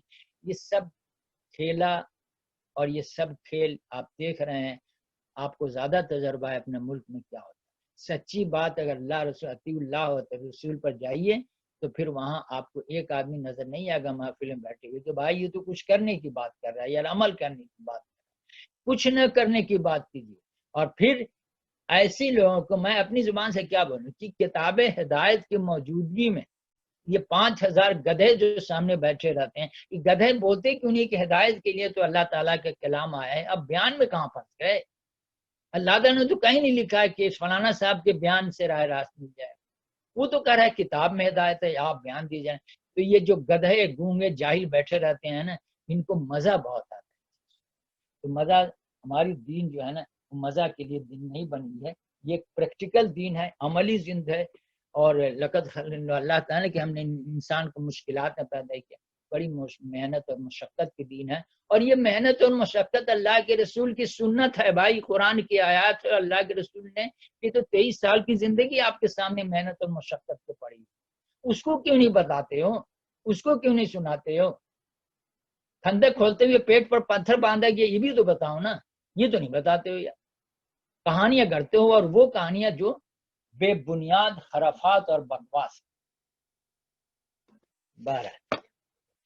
خرافات پر وقت ضائع کرنا، مزید آپ کو خرافات میں اپنے آپ کو الجھانا ہے۔ مثال کے طور پر باقی مجھے نہیں لگتا کہ ایسی چیز ہے جس پر مزید بحث کی جائے، ہاں اگر ایسے ہی کسی کو شک و شبہ ہو یا مزید پڑھنا چاہے تو ابوالکلام آزاد کی کتاب کا وہ مطالعہ کر سکتے ہیں، جان سکتے ہیں۔ اب ہم آتے ہیں کہ یہ جو اتنا روپیہ شادی بیاہ پہ خرچ ہوا، اس کو کیا بولتے ہیں؟ قرآن میں جگہ جگہ میں نے کہا کہ نفس پرستی، خود غرضی، خود پرستی، انہی ناموں سے اس کو یاد کیا جاتا ہے، اور یہ مرض ہے، یہ مرض ہے اور رہا ہے اور رہے گا بھی، گناہ تو ہمیشہ رہے گا۔ تو اس کے لیے کہ ایسا ہوا کہ ایک تو ہم بول رہے ہیں ایسا ہوا، لیکن ایسا کیوں ہوا، اس کی وجہ کیا ہونے کے، یہ کب ہوتا ہے، اور اگر ہوتا ہے تو اس کے نقصانات کیا ہوتے ہیں؟ ایک آدمی 200 ارب خرچ کیا کرے، میرا کیا، میں نے تو پیسہ نہیں دیا ہے، اس کا پیسہ اگر وہ گورنمنٹ کو ٹیکس دیتا ہے، زکوٰۃ دیتا ہے اور لیگل ہے تو خرچ کرے بھائی، میں اس میں کیوں؟ لیکن کیا واقعی ایسا ہے؟ کیا یہ کسی نقصان کا باعث نہیں ہے؟ کیا اس کو دین اجازت دیتا ہے؟ یہ کئی سوالات ذہن میں آتے ہیں، اور یہ کیوں ہوا؟ تو بہرحال زندگی کی کئی قسمیں ہوتی ہیں، کئی انداز ہوتا ہے زندگی کا، کئی قسمیں ہوتی ہیں، ایک اسلامی زندگی، مذہبی زندگی، غیر مذہبی زندگی، مشرقی زندگی، مغربی زندگی، جیسے ابھی ماڈرن زندگی، قدیم زندگی، اولڈ اسکول ہے، مشرقی زندگی، جدید طرز زندگی، قدیم طرز زندگی وغیرہ وغیرہ۔ لیکن حقیقت میں زندگی کی بنیادی قسمیں صرف دو، بنیادی بیسک جو ہوتا ہے نا، جو فنڈامنٹل زندگی کی دو قسمیں ہیں، ایک نفس پرستانہ زندگی، دوسری خدا پرستانہ زندگی، بنیادی طور پر دو ہی زندگی، پھر ان سے آپ جتنی زندگی بن، ایک خود غرضی کی زندگی، خود پرستانہ زندگی، نفس پرستی کی زندگی، اور دوسرا خدا پرستانہ زندگی۔ باقی جتنے قسمیں مختلف ناموں سے پائے جاتے ہیں، انہی دو چیزوں کی وہ شاخیں ہیں۔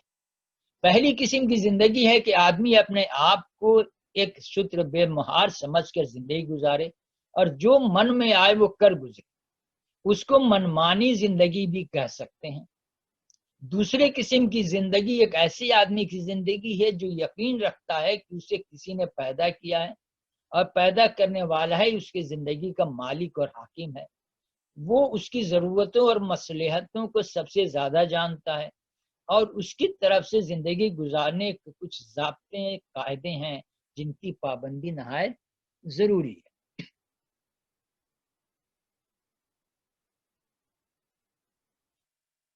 خدا پرستی کی زندگی کیا ہوتی ہے؟ یہ ہر جگہ ایک خود پرستی کی زندگی اور خدا پرستانی کی زندگی میں ایک کشمکش جاری رہتی ہے۔ یہ زندگی کے دو اصول ہیں جو ہمیشہ ایک دوسرے پر غالب آنے کی کوشش کرتے ہیں۔ خود پرستی، نفس پرستی اور خدا پرستی کی زندگی میں ہمیشہ ایک مقابلہ رہا ہے، ایک ٹکراؤ رہا ہے، بالکل اسی طرح جیسے اچھے برے میں ہمیشہ ٹکراؤ رہا ہے۔ حضرت پیغمبر نے ان کے پیغمبروں نے اپنے اپنے وقتوں میں ہر جگہ خدا پرستانہ زندگی کی دعوت دی، اور ان کی کامیابی کے دور میں اس کسی کی زندگی کا دور دورہ رہا ہے۔ لیکن نفس پرستی ہمیشہ کے لیے کبھی فنا نہیں ہوئی، بلکہ اس سے جب بھی موقع ملا زندگی پر قابض ہو گئی۔ بدقسمتی سے ہمارا زمانہ وہ ہے جس میں نفس پرستی کی زندگی پر پوری طرح مسلط ہے۔ زندگی کا ہر شعبہ، ہر میدان اس کی گرفت میں آیا ہوا ہے۔ گھروں میں نفس پرستی، بازار میں نفس پرستی، دفتروں میں نفس پرستی، کارخانوں میں نفس پرستی، گویا ایک سمندر ہے جو خشکی سے پورے زور و شور سے بہہ رہا ہے، اور ہم اس میں گلے گلے اترے ہوئے ہیں۔ یہ نفس پرستی اب مستقبل کا ایک مذہب بن چکا ہے، نہیں بلکہ ہمیشہ اس کی یہ نوعیت رہی ہے، اور عموماً اس مذہب کے ماننے والوں کی تعداد سب سے زیادہ رہی ہے۔ نفس پرستی کی زندگی، خود پرستی کی زندگی ماننے والوں کی تعداد ہمیشہ زیادہ رہتی ہے۔ ہر چند کے مذاہب کے فہرست میں اس نام کا کوئی مذہب نہیں ہے، اور نہ اس نام سے کسی مذہب کے ماننے والوں کی تعداد کا شمار کیا جاتا ہے۔ اس نام سے کوئی مذہب نہیں ہے کہ بھائی یہ مذہب اسلام ہے، مذہب سکھ ہے، مذہب ہندو ہے، مذہب خود پرستی ہے، ایسا کوئی نام نہیں ہے۔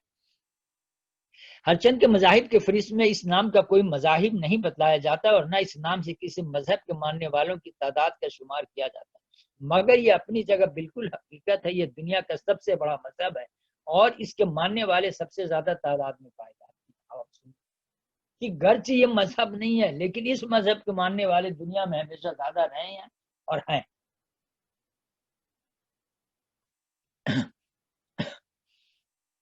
مختلف مذاہب کے ماننے والوں کے اعداد و شمار آتے ہیں کہ عیسائی مذہب کے پیرو اتنے ہیں، اسلام کے پیرو اتنے ہیں، ہندو دھرم کے ماننے والے اتنے ہیں، مگر ان میں سے ہر ایک میں ایک بڑی تعداد ان لوگوں کی ہے جو کہلاتے تو ہیں مذہباً عیسائی، ہندو، مسلمان، لیکن ہیں در حقیقت مذہب نفس پرستی کے پیرو۔ نفس پرستی کی زندگی کے رواج اور اس کے مذہب کی مقبولیت صرف اس وجہ سے ہے کہ آدمی کو اس میں مزہ آتا ہے۔ یہ پھر موضوع مولود والی بات آ گئی، مزے والی بات بھائی۔ کٹھن بات مت بولو، مشکل بات نہیں بولو، کرنے والا کام مت بولو، یار لطیفے سناؤ۔ اگر ہم اللہ کے رسول صلی اللہ علیہ وسلم کی بہت تعریف کی، میں نے کہا نا کہ اللہ کے رسول صلی اللہ علیہ وسلم کی جتنی بھی تعریف کریں وہ ان کی حیثیت کم کر دیتی ہے، سوائے اس کے آپ یہ بولیں وہ اللہ کے رسول، دس از دی سپریم تعریف کہ وہ اللہ کے رسول۔ اس کے بعد جو بھی الفاظ استعمال کریں گے اس کی حیثیت کو آپ کم کریں، کیونکہ اللہ نے اس کو رسول کہا ہے، اس سے بڑھ کر آپ نہیں بول سکتے۔ اس کے بعد جو بھی بولیں گے اس کی حیثیت کی کمی، کیونکہ دوسری جو بھی تعریف کریں گے ویسے دنیا میں بہت سارے لوگ مل جائیں گے لیکن رسول نہیں ملے گا، تو سپریم ہوا نا یہ۔ جیسے میں نے ایک مثال دی تھی کہ ٹرمپ کی سب سے بڑی تعریف ہے کہ وہ سپر پاور کے صدر ہے، یہ سب سے، اگر اس کے علاوہ آپ کہیں بہت پڑھا لکھا ہے، بہت پڑھے لکھے لوگ بہت مل جائیں گے، آپ کہیں وہ پی ایچ ڈی ہے، بہت سارے پی ایچ ڈی مل جائیں گے، اب بہت سارے بولیں گے بہت امیر ہے، اس سے امیر لوگ بہت مل جائیں گے، لیکن اگر بولیے وہ یونائٹیڈ اسٹیٹس کے صدر ہیں تو ایسا کوئی نہیں ملے گا۔ یہ سب سے بڑی تعریف ہوئی نا۔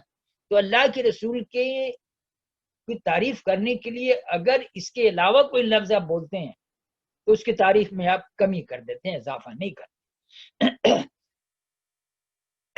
نفس پرستی کی زندگی کے رواج اور اس کی مذہب کی مقبولیت، ایک مقبولیت پر بھی غور کی، مقبولیت کن چیزوں میں ہوتا ہے جس میں مزہ آتا ہے؟ صرف اس وجہ سے ہے کہ آدمی کو اس میں مزہ بہت آتا ہے، مانا کہ نفس پرستی کی زندگی بڑے مزے کی اور بڑے لطف کی زندگی ہے۔ ہر آدمی کی طبعی خواہش لطف اندوزی ہوتی ہے، ہر آدمی کی طبعی خواہش، فزیکل اسی خواہش ہوتی ہے لطف اندوزی کا، لیکن اگر دنیا کے تمام انسانوں کو سامنے رکھ کر سوچا جائے تو پھر اس قسم کی زندگی دنیا کے لیے ایک لعنت۔ یعنی آپ ذرا سوچیے تھوڑی دیر کے لیے کہ اگر مزے کی بات ہو رہی، مقبولیت کی بات ہو رہی، تو اس میں گناہ کیا ہے یار؟ لوگ بولیں گے اس میں کیا گناہ ہے، مزہ لینا چاہیے، زندگی ہے تو اس میں اگر حلال حرام کی بات نہیں بولی تو بولے مزہ ہے۔ اب یہ لکھنے کہ ہر آدمی کی طبعی خواہش لطف اندوزی ہوتی ہے، لیکن اگر دنیا کے تمام انسانوں کو سامنے رکھ کر سوچا جائے تو پھر اس قسم کی زندگی دنیا کے لیے ایک لعنت، اور اس کی ساری مصیبتیں، سارے دکھ اسی نفس پرستی کا نتیجہ ہے، اور دنیا کی ساری تباہیوں، تمام قحطوں، تمام ناانصافیوں کی ذمہ داری انہی لوگوں پر عائد ہوتی ہے جو اس منحوس مذہب کے پیرو۔ نواز شریف نے کیا گناہ ہے؟ آتا ہے نا بھائی، بہت پیسہ پاکستان کا لوٹا ہے، جو آتا ہے خبر اسی ریفرنس سے بھائی کیوں لوٹا ہے؟ پیسہ وہ ناشتے میں تو نہیں استعمال کرتا ہے نا، نوٹ تو وہ نہیں چباتا ہے نا، ڈالر تو وہ نہیں چبا کے کھاتا ہے نا، لوٹا کیوں؟ وہ اپنی نفس پرست، یعنی اپنی زندگی اس کو اونچے سے اونچا بنا۔ آپ کو کیا نقصان ہوا اگر اس نے لوٹا ہے؟ اپنی زندگی کو اونچا بنائے، بہت دولت لوٹا ہے، نہیں اس کے لوٹنے سے دوسرا متاثر ہو، یہی بات کہی جا رہی کہ یہ سب سے بڑی لعنت ہے. دنیا کے جتنی مصیبتیں، دکھ، تباہیاں، قحط، ناانصافیاں جتنی ہیں، یہ سب اس منحوس مذہب کی وجہ سے. کیونکہ جب بھی کوئی آدمی نفس پرست ہوتا ہے تو وہ ناانصافی بھی کرتا ہے، وہ جھوٹ بھی بولتا ہے، وہ چلاکی بھی کرتا ہے، وہ مکاری بھی کرتا ہے، وہ دوسروں کا دولت لوٹتا ہے. تو اس کا ایفیکٹ دوسرے شخص پر پڑتا ہے، دوسری قوم پر پڑتا ہے، دوسرا متاثر ہوتا ہے. اگر دوسرا متاثر نہیں ہوتا، ٹھیک ہے وہ کرے تو اس سے کیا نقصان. دنیا میں اس مذہب کی گنجائش صرف اس صورت میں نکل سکتی ہے کہ پوری دنیا میں ایک انسان کا وجود ہو، اس صورت میں اپنے نفس کی مانگوں کے منمانے طور پر پورا کرنے کا حقدار ہے. اگر دنیا میں ایک ہی شخص رہے تو جو منمانی کرے کرتا رہے، اللہ سمجھے وہ سمجھے، لوگوں کا اس میں کیا، لوگ تو ہیں ہی نہیں، اکیلے ہیں تو جو چاہے کرے. لیکن واقعہ یوں نہیں، اس دنیا کا پیدا کرنے والے اس میں کروڑوں اربوں انسانوں کو بسائے ہیں، اور ان میں سے ہر ایک کے ساتھ نفس، خواہش نفس اور ضروریات نفس لگی ہوئی. ایسی صورت میں جو شخص بھی منمانی کی زندگی گزارنے کی کوشش کرتا ہے وہ گویا اس واقعہ سے آنکھ بند کرتا ہے کہ اس کے ساتھ اور اس کے اور بھی بہت سارے ہم جنس ہیں. یہی واقعہ اصل میں جو آپ شادی کا موضوع جو ہے نا، اس پر غور کیجئے گا کہ یہ نہیں سوچتا کہ ہم اس کے پاس پیسے اور خرچ کرے، لوگ صحیح کریں، لیکن وہ یہ نہیں سوچ رہا ہے کہ ہمارے جیسے اور لوگ بھی اس سرزمین پر بس اس کا اس عمل کا اثرات دوسرے لوگوں پر پڑتا ہے. یہی ہے کہ منمانی زندگی اکیلے رہے تو کرے، لیکن جب وہ کرتا ہے تو کسی نہ کسی کو وہ نقصان پہنچا رہا ہوتا ہے، کوئی نہ کوئی نقصان میں آ جاتا ہے، اس کو پتہ بھی نہیں ہوتا، لیکن کتنے لوگ اس سے متاثر ہوتا ہے. یہ اصل میں خود پرستی زندگی کے سب سے بڑے نقصان ہوتے ہیں. لیکن واقعہ آنکھیں بند کرنے سے واقعہ غلط نہیں ہوتا، وہ اپنی جگہ پر رہتا ہے. اس لیے کچھ لوگوں کے نفس پرستی کا نتیجہ لا محالہ دوسروں کے مشکلات اور مصائب کی شکل میں نکلے. جیسے ایک چھوٹی مثال دوں، ہماری دین میں ہے کہ جب کھانا باہر چلتے ہوئے کھانا مت کھاؤ، دکھا کے کھانا مت کھاؤ، کیونکہ تم دکھا کر کھاؤ گے تو کچھ ایسے لوگ بھی ہو سکتے ہیں جن کو یہ کھانا میسر نہیں ہو تو ان کو تکلیف ہو، ان کا افسوس ہوگی کہ ہم کو یہ کھانا میسر نہیں. تو ایک تو اس کو تکلیف ہوگی، دوسرا اسے منہ سے یہ الفاظ میں نکلیں گے کہ اللہ تعالیٰ تو ہم کو ایسی نعمتیں نہیں دیا، اس کو اتنا نعمتیں.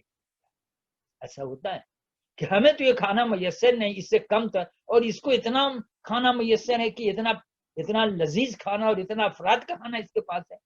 تو وہ اللہ تعالیٰ کے اوپر ایک اس سے ناراض ہوئے کہ اللہ تعالیٰ نے کیا انصاف نہیں کرتا، وہ دیکھتا نہیں ہے. لوگ بولتے ہیں کہ ہمیں تو دیکھ نہیں رہا، ہمیں 3 وقت کھانا ہے، میرے اس کو اتنی عیاشی ہے، تو اللہ تعالیٰ کے کیا یہی انصاف. یہ جملے منہ سے نکلتے ہیں. تو اس کا وجہ کیا ہے؟ اسی لیے ہمارا دین کہتا ہے کہ کھانا کھاؤ دکھا کے مت کھاؤ، گھر میں بیٹھ کے کھاؤ. بلکہ اگر کوئی اچھا کھانا کھائے تو اس کے جو بقایا ہیں، باقیات، وہ بھی چھپا کے پھینکو. ایسا جگہ نہ پھینکو کہ چلتے ہوئے کسی آدمی کے نظر پڑے کہ بھائی یہ تو مرغی کی ٹانگیں کھایا ہے، یا اس نے تو روسٹ کھایا ہے، اس نے مرغ مسلم کھایا ہے، یا اس نے ایسا پھل کھایا ہے جس کا اس کو چھلکا نظر آ رہا ہے. تو اس کو تکلیف ہوگی، اور پھر وہ دل ہی دل میں اللہ تعالیٰ سے فریاد کرے اور اپنی غربت پر اس کو مزید افسوس ہونے لگے. اس لیے کہا گیا. لیکن ہماری کیا بولیں، ہمارے پاس الفاظ نہیں کہ ہماری جہالت کو ہم کیا بولیں کہ ہم کھانا پکاتے ہیں، کھاتے ہیں اور یوٹیوب پر لگا دیتے ہیں کہ ہم نے یہ بریانی کھایا، یہ مزہ کھایا، اس ہوٹل میں گئے، شان مغلیہ میں گئے، اور سو اینڈ سو ریسٹورینٹ میں گئے اور 50 آدمی کا کھانا کھایا، اور وہاں بیٹھے ہوئے ہیں اور اس کی تصویر لے ہیں اور لوگوں کے رشتے داروں کو بھیج رہے ہیں یوٹیوب پر لگا، دیکھو ہم کتنا عیاشی کر رہے ہیں اس ہوٹل میں بیٹھ کے کتنا کھا. اس سے بڑا بدبختی جہالت کیا ہوتا ہے کہ ایک تو تم نے صریحاً اللہ کے رسول کے خلاف ورزی کی، دوسرا تم اس کا اشتہار لگا رہے ہو، لوگوں کو للچا رہے ہو، اپنی گمراہی کا ثبوت پیش کر رہے ہو، اپنی جہالت کا اعلان کر رہے ہو، اور کیا سر پیٹی اپنی جا کے دیوار سے. وہ ہے نا جو سے جنوں میں دیواروں کے پتھر بھی کام آئے ہیں، تو ایسے حالت میں دیواروں کے پتھر ہی کام آتے ہیں کہ سر ٹکرائیے. کیا کیجیے؟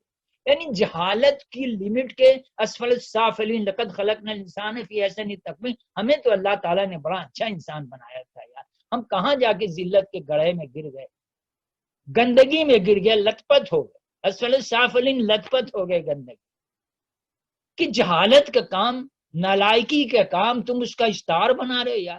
اسی لیے کہا گیا کہ شرم بھی ایک بہت بڑی چیز ہے. غالب نے ایسے نہیں کہا تھا کعبے کس منہ سے جاؤ گے غالب تمہیں شرم نہیں آتی. یعنی شرم بھی بہت بڑی چیز ہے کہ انسان کو شرم آئے. بہت سارے کام ہم اللہ کے ڈر سے بچنے کے لیے نہیں کرتے ہیں, شرم کی وجہ سے بچ جاتے ہیں کہ یار لوگ دیکھیں گے تو کیا ہے. تو غالب کوئی معمولی آدمی نہیں تھا جس نے شرم کو موضوع بنایا کہ کیسے جائے کعبے میں, بہت شرم آتی ہے, کس مسجد جاؤں. علامہ اقبال نے کہا جب پیش کیا جائے گا روزے جزا جب پیش کیا جائے گا میرا دفتر عمل, تو بھی شرمسار ہو مجھے بھی شرمسار کر. اس شرم کی بات غالب اور علامہ دونوں بڑے ٹاپ کے ہیں اور دونوں نے شرم کو موضوع بنایا ہے. غالب نے بھی علامہ نے کہ جب پیش ہو میرا دفتر عمل تو بھی شرمسار ہو مجھے بھی اے اللہ تعالیٰ میرا دفتر عمل جب پیش ہوگا تو شرم آئے گا میں بھی شرمسار ہو جاؤں گا. مت دیکھ میرا دفتر عمل, تجھے شرم آئے گی کہ تجھے تو میں نے اشرف المخلوقات بنایا تھا, تجھے تو مسجود ملائک بنایا تھا. تو افسوس کرے گا, شرم کرے گا. جیسے بیٹا کوئی بیٹا بدتمیزی کرتا ہے تو باپ بولتا ہے میں تو شرم سے ڈوب گیا یار کہ میرا بیٹا اور ایسا کام کرے, میں تو منہ دکھانے کے لائق نہیں رہا. بولتے ہیں لوگ نا کہ مجھے تو ذلیل کر دیا میرے بیٹے نے, میں تو منہ دکھانے کے لائق نہیں رہا. تو علامہ کہتے ہیں کہ تو بھی شرمسار ہو مجھے بھی, تجھے تو شرم آئے گا کہ میں نے کس کو بنایا مسجود ملائک, اصل میں اس نے یہ کام کیا, اور مجھے شرم آئے گا کہ میں نے ایسے کیوں کیا, مالک کے کتاب ہدایت ہوتے ہوئے میں نے ایسا کام. تو دونوں یہ عظیم فلسفیوں نے شرم کو ایک موضوع بنایا ہے. ہم ایسے بے حیا ہو گئے کہ ہم گناہ کا کام کریں, اذیت کا کام کریں, لوگوں کو تکلیف دینے کی بات کریں اور اس کا اشتہار یوٹیوب پر لگائیں. کبھی سوچا آپ نے؟ یہی خود پرستی ہے جو کہا جا رہا کہ یہ نفس پرستی کا نتیجہ لا محالہ دوسروں کی مشکلات اور مصائب کی شکل میں نکلے گی. اور آج جو بگڑی ہوئی ہمارا معاشرہ ہے یہ زیادہ تر یہی میڈیا کی وجہ سے. سارے اب کپڑے دکھاتے ہیں کہ تاریخ روڈ سے اتنے کا ہم نے کپڑا لیا اور اتنا پہنا, اور یہ اس کے دوسرے کی مشکلات. مزید یہ باتیں آگے آئیں گی. نفس پرستی کی زندگی گزارنے والا من کا راجا ہوتا ہے. من کا راجا وہ راجا ہے کہ اگر ساری کائنات بھی اس کے خواہش کا سکہ چلے تو اس کا پیٹ اتنے میں بھی نہیں بھر سکتا ہے. آپ سوچ رہے ہوں گے کہ حسین امام تو اتنا قابل نہیں ہے, کہاں سے اتنی بکواس کر رہا. یہ بکواس کہاں سے ہو رہا ہے اس کا سورس بھی بتا دوں آپ کو, سن لیجیے. ابو الحسین ندوی نے 28 نومبر 1958 میں یہ تقریر کیا تھا لکھنؤ. اب کہتے تو کیا کرتے, وہ 58 کی کہانی بتا. نفس پرستی کی زندگی گزارنے والا من کا راجا ہوتا ہے. من کا راجا وہ راجا ہے کہ اگر ساری کائنات میں بھی اس کی خواہش کا سکہ چلے تو اس کا پیٹ اتنے میں بھی نہیں بھر سکتا, وہ اس سے زیادہ کا خواہش مند رہے گا. غور فرمائیے, جب یہ ساری کائنات بھی ایک من کے راجا کی تسکین کے لیے ناکافی ہے تو آج جو ایک گھر کی محدود سے دنیا میں کئی من کے راجا پائے جاتے ہیں تو وہ کیوں کر تسکین اور چین پا سکتے. من کی راجا خود پرستی کی زندگی گزارنے والوں کو اگر ساری دنیا کی دولت بھی مل جائے تو ان کا من نہیں سکون. یہی ایک مثال دے رہے ہیں نواز شریف کا. لوگ بولتے ہیں اتنا ارب ڈالر کیا کرے گا بھائی, کتنا دن زندہ رہے گا, کتنے بچے کھا لیں گے, کب یہ دولت یعنی زندگی تو اس کے ہاتھ میں نہیں. آپ ایک نارمل زندگی, نواز شریف کی لائف ایک مثال ہے کہ تنقید نہیں ہے کہ 10 سال 15 سال 20 سال اور زندہ رہے گا تو اربوں ڈالر کیا کرو گے بھائی. عام زبان میں عوامی زبان میں تو یہی بولا جاتا ہے, یہی کہنے کہ اس کا من کبھی نہیں بھرتا ہے. اور ایک گھر میں جب لوگ ہوتے ہیں نفرت تو ان کا کیا ہوگا. اس نفرستی کے مرض نے ایک گھر میں 4 من کے راجا پیدا کر دیے. باپ بھی راجا ماں بھی رانی, تو کیوں کر گھروں میں چین اور سکون. جب ایک گھر میں 4 من پرست من کے راجا اور رانی ہو تو وہ گھر کیسے چلے گا.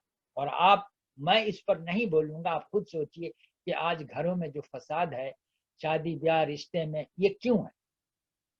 کیونکہ یہ من نہیں بھر رہا ہے. ہر ایک من کا راجا ہے, ہر ایک اپنے من کے راستے پر چلنا چاہتا ہے, ہر اپنا من کی خواہش پوری کرنا چاہتا ہے. تو پھر اتنا سرمایہ کہاں سے آئے گا. یہ نفس پرستی کی زندگی جس کو ہر شخص گزار کا مزہ حاصل کرنا چاہتا ہے, ایک آگ لگی ہوئی ہے جس میں ایک گھر کے افراد بھی جل رہے ہیں, ایک ملک کی قوم بھی جل رہی ہے اور دنیا کی پوری آبادی جھلس کے رہ گئی. دنیا کی مصیبتوں کی جڑ یہی ہے کہ ہر شخص اپنے نفس کی اطاعت کرنا چاہتا ہے، اور ان مصیبتوں کا علاج یہ ہے کہ من کا کہا ماننے کے بجائے خدا کی اطاعت کرو۔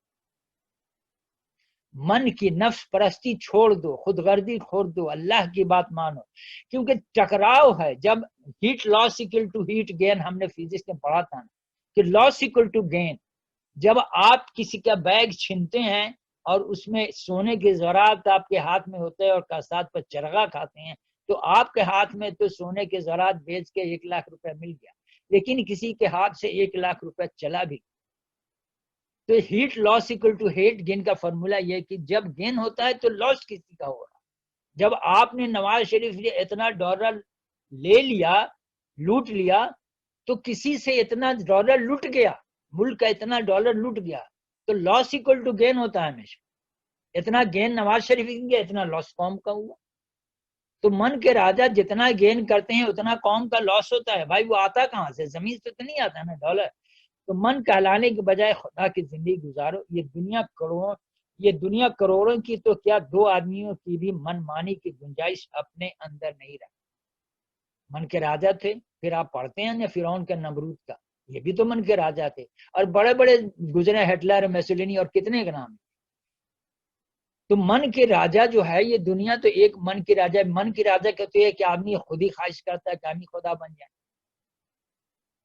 اس لیے منمانی زندگی گزارنے کے خیال کو چھوڑ دو، اس طرح زندگی گزارنے کی کوشش کرو جس کا پیغام اللہ کے پیغمبروں میں، یعنی خدا پرستی کی زندگی۔ اس دنیا کے پیدا کرنے والے نے ہر زمانہ میں اس زندگی کے پیغمبر پیدا کیے، کیونکہ اس طرز زندگی سے دنیا کا نظام ٹھکانے سے چل سکتا ہے۔ ان پیغمبروں نے پوری طاقت سے اس طرز زندگی کی دعوت دی اور نفس پرستی اور خود غرضی کا زور توڑنے کی اپنی طاقت بھرپور کوشش کی، لیکن پھر بھی نفس پرستی کے رواج دنیا سے مٹا نہیں، اور جب بھی خدا پرستی کی دعوت کمزور پڑی، نفس پرستی کا راج بڑھ گیا، اور اس کا سیلاب آتے ہی دنیا کی عام لوگوں کی مصیبتیں بڑھ گئیں اور ناقابل برداشت حد تک پہنچ گئیں۔ 6 صدی عیسوی کا زمانہ تھا۔ اس صدی میں نفس پرستی کا رواج انتہائی عروج کو پہنچ گیا تھا۔ ملک اس کا دور دور تھا۔ یہ ایک بہتا ہوا دریا تھا جس کے دھارے میں ہر چھوٹا بڑا بہ رہا تھا۔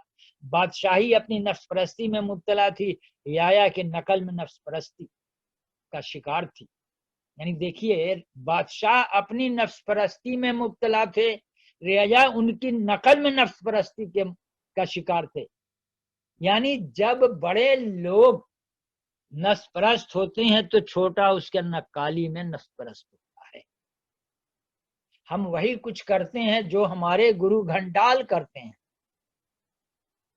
تو ہمیشہ رہی ہے کہ عوام الناس ان لوگوں کی نقل کرتے ہیں جو ان کو عمرہ نقل کرتے ہیں۔ اسی لیے ہے کہ جب کہیں گمراہی آتی ہے تو عمرہ پہلے گمراہ ہوتا، اللہ تعالیٰ عمرہ کو گمراہ کر دیتا، مطلب عمرہ کے گمراہی سے عوام کا ان کی نقل کرتے ہیں۔ اسی طرح شاہنشاہ ایران کی بھی ملکہ فرح کو پہلے تنگ لباس پہنایا گیا تاکہ اس تنگ لباس کو دوسرے خواتین اس کو فالو کریں گی۔ بڑی فالو کرنا تو بڑی عزت کی بات ہے نا، اور فالو کریں گے، پوری قوم تنگ لباسی میں چلی جائے۔ تو ہر اس قسم کے کام کو پہلے بڑے لوگوں سے شروع، عمرہ سے شروع کیا جاتا ہے، جس کو ایلیٹس کہتے ہیں، اور لوگ اس کو فالو کرنے میں آپ عزت سمجھتے ہیں۔ آج آپ کے ملک میں جو تنگ لباسی کے رواج ہے، اس کی بنیاد وہیں سے چلی۔ اور کیتھرائن بلک کی کتاب پڑھ لیجئے جو پردے سے متعلق ہے، مشہور کتاب، کئی مرتبہ ان کی میں نے ریفرنسز دے دی ہیں۔ ان کی بڑی تھیسس ہے یہ، تقریباً PhD کی تھیسس ہے ان کی یہ، rethinking Muslim women and the veil, challenging historical and modern dystopia, Katherine Bullock کی کتاب ہے، PhD کی تھیسس ہے۔ تو بنیاد کیا ہوتی ہے کہ جو برائی بڑوں میں ہوتی ہے، چھوٹے اسی کی نقل کر کے اپنے کو بڑا ظاہر کرتے ہیں، بڑا بننے کی کوشش کرتے ہیں۔ تو ہمارے ملک میں جو تنگ لباسی کا رواج ہے نا، وہیں سے چلا ہے۔ میں نے تو ایک مثال دی، علامہ اقبال کو جو دعوت دی ہے کہ ہم آپ کو ساؤتھ ایشیا کا ایک بڑا بنا کے بھیجتے ہیں، وہ عہدے کا نام ابھی ذہن میں نہیں آ رہا برٹش گورنمنٹ نے، لیکن آپ جس محفل میں آئیں گے اپنی بیگم کو لے کر آئیں گے، تو علامہ اقبال نے اس کی تردید دی کہ گرچہ بہت بڑا مسلمان، بہت نیک نہیں ہوں، لیکن اتنا ذلت بھی برداشت نہیں کر سکتا کہ محفل میں اپنی بیگم کو لیتا ہوں. انہوں نے اتنا بڑا برٹش گورنمنٹ کا عہدہ کو ٹھکرا دیا. تو ایسے لوگوں ہی سے برائی شروع کی جاتی ہے. آج کیا ہے کہ جو جتنا تنگ لباس ہو اتنا ہی بڑا وہ قابل عزت آدمی، وہ معززین میں شامل ہوتا ہے. اس کو ہم بولتے ہیں الفاظ کا بھی، اس کو ہم بولتے ہیں بڑا ماڈرن ہے. ہم کبھی نہیں بولتے یہ بڑا جاہل آدمی ہے، بڑا بے حیا قسم کا ان کا فیملی، بولتے ہیں وہ فیملی بہت ماڈرن ہے. ہمارے بھی تو ہے نا کہ ایسے لوگوں کو ہم عزت دیتے ہیں کہ بہت ماڈرن ہے. صاحب بولو بہت بے حیا ہے یار، یا بہت بے غیرت فیملی ہے، اس کو ماڈرن کیوں بولو جاہل فیملی ہے. سیلیبریٹی ہے، سیلیبریٹی کیا ہے؟ معززین میں شامل ہے نا. تو جو بڑے کرتے ہیں چھوٹے اس کی نقل کر کے اپنے آپ کو معززین سمجھتے ہیں، نیک سمجھتے ہیں. یہ نقل کا شیوا چلا آ رہا ہے. تو تنگ لباسی بھی وہیں سے آیا ہے کہ بڑے ننگے رہتے ہیں، شارٹ لباس پہنتے ہیں. اگر ہم بڑا پہن لیں تو ہم تو گنوار سے، ہمیں کل ہی بات ہو رہی تھی بیگم سے، گنوار. ہم بولے گنوار کا معنی کیا ہوتا ہے؟ گاؤں کا رہنے. تو گاؤں کا رہنے والا کوئی مجرم ہوتا ہے یار؟ وہ گاؤں میں رہتا ہے، واٹ ڈز اٹ مین؟ اس میں برائی کیا ہے؟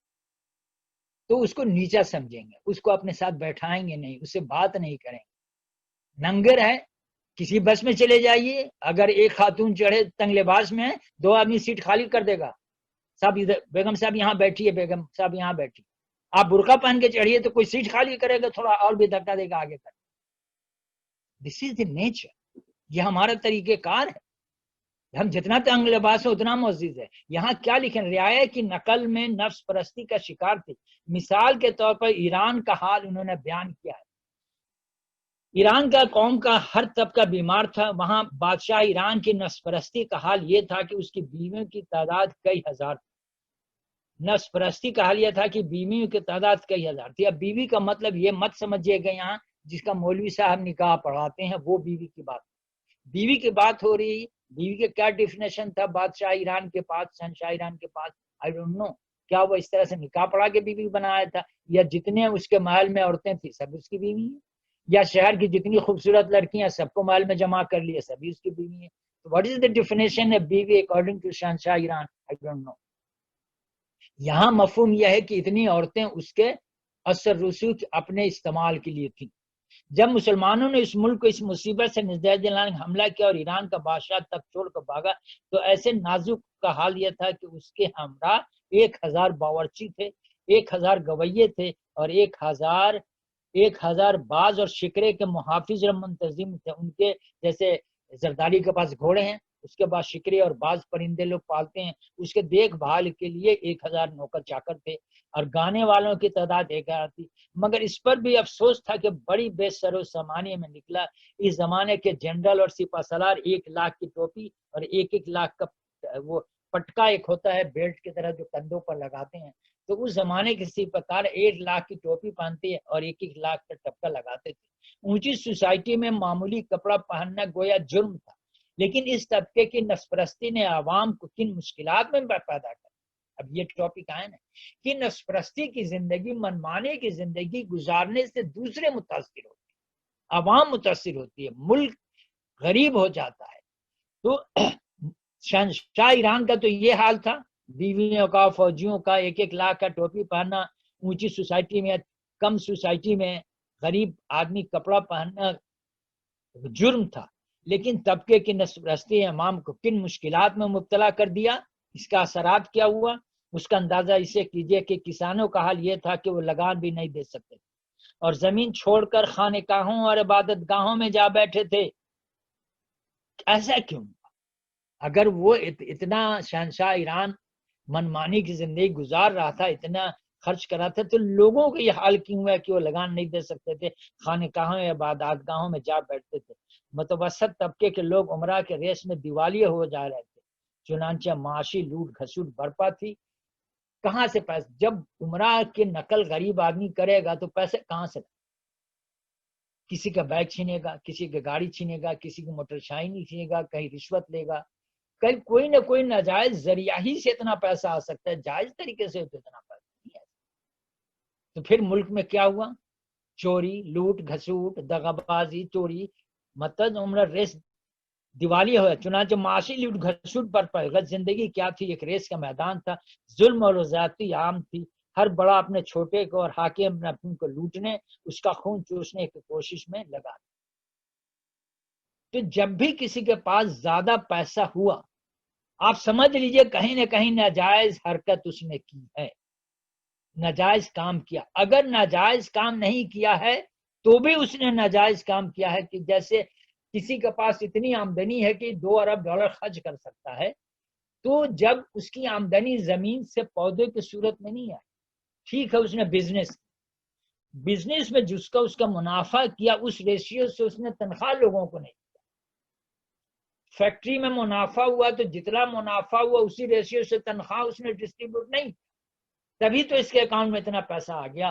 اگر اسی ریشیو کو مزدوروں کو تنخواہ دیا ہوتا تو اس کے پاس اتنا پیسہ نہیں آیا. تو اس نے بے ایمانی کی نا، کہ لوگوں نے جو محنت کی اس سے بہت آمدنی ہوئی، تو اس آمدنی میں اس کا حصہ ہونا چاہیے نا جنہوں نے محنت کی. لیکن اس نے پیمنٹ نہیں کیا اس ریشیو سے، تبھی اس کے پاس زیادہ پیسہ. تو یہ بے ایمانی ہے. تو جب بھی کہیں زیادہ پیسہ کسی کے پاس ہے، اٹ مینس کہیں نہ کہیں اس نے فریب دیا ہے، ورنہ زیادہ پیسہ ہو ہی نہیں سکتا. جتنا پیسہ بڑھا کیوں؟ لوگوں کی محنت کی وجہ سے نا. تو اگر زیادہ آمدنی ہوئی تو اس کے محنت کا کاسٹ بھی تو زیادہ ہوگا بھائی.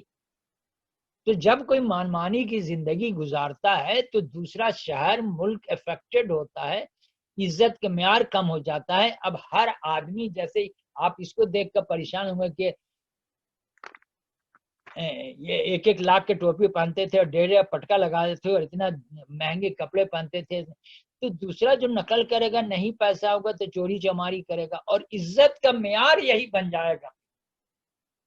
یہی تو وجہ ہے کہ آج تاریخ روڈ پر رش کیوں ہوتا ہے. اگر شادی بیاہ میں 2 لاکھ کا ہم کپڑا لڑکیوں کو نہ پہنا ہے تو ہم اپنے آپ کو مجبور سمجھتے ہیں کہ میری بیٹی کے لیے تو ہم تو غریب آدمی، ہم شادی کہاں کریں.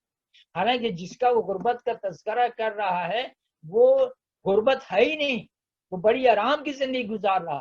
اس کے الماری میں دیکھے تو اس لڑکی کے لیے بھی 10 جوڑے ابھی لٹکے ہوں، اور اس گھر کے ہر آدمی کے لیے 10 جوڑے اس کے الماری میں پڑے ہوں گے، اور 5 6 جوتے اور چپلے پڑے ہوں گے. لیکن اسٹل وہ آرام غریب ہے. وہ غریب کا ریفرنس کیا ہے کہ فلانے کی شادی میں لڑکی کا 2 لاکھ کا جوڑا آیا تھا، خالی غرارہ آیا تھا، ہم تو 50 لاکھ کا، 2 لاکھ کا آیا تھا، ہم تو 25,000 کے خرید کے جا رہے ہیں، تو ہم تو بڑے غریب ہیں. ہم کیسے بیٹی کی شادی کریں بھائی؟ ہم تو 25,000 اگر میں بیٹی کو دوں شادی میں غرارہ پہنے تو لوگ تو اس کا منہ نہیں لگائیں. یہ تو گنوا رہے ہیں، پتہ نہیں 25,000 کے کپڑا بھی کوئی کپڑا ہے. تو اتنے مہنگے کپڑے بیچے جا رہے ہیں اور آدمی پریشان ہے، پورا معاشرہ جس کے پاس بیٹیاں ہیں کہ ہم شادی کیسے کریں. ایون وہ بہت اس کے پاس چیزیں ہیں، جیسے میں نے کہا کہ 10 جوڑے کپڑے ہوں گے، جوتے ہوں گے، الماریاں بھری ہوں گے، عیش سے کھاتے ہوں گے، ہر روز ٹیم ہارٹن کا یہ چل رہا ہوگا اور بریانی آ رہی ہوگی اور پیزا ہی آرڈر دے کے منگایا جا رہا ہے اور بروسٹ کھایا جا رہا. لیکن پھر بھی وہ بول رہے ہیں ہم غریب ہیں کیسے شادی کریں. کہ he is comparing with respect to that کہ وہ تو 2.5 لاکھ کا جوڑا پہنا ہے، میں تو 25,000 کا پہن رہا ہوں. تو اپنے آپ کو غریب بول رہا اور فکر میں لگا ہوا کہ کیسے. اس نے جہیز دیا، اس نے ٹی وی دی، فرنیچر دی، گاڑی دی، بڑے گھر میں شادی کی، بے تحاشا. جب میں اپنی بیٹی کو اتنے جہیز کہاں سے دوں گا بھائی؟ تو میری بیٹی کی شادی کون کرے؟ یہ سارا میڈیا سے جو آیا ہے یہ زندگی کو اجیرن بنا کے رکھا، اور انسان کا فیصلہ عمرہ سے ہو رہا. منمانی زندگی گزار رہے ہیں، اس سے ہم کمپیریزن کر رہے ہیں، اور ہم تکلیف، یعنی اللہ نے تو خوشحالی دی لیکن ہم ان کو سے مقابلہ کر کے اپنے آپ کو تکلیف میں مبتلا.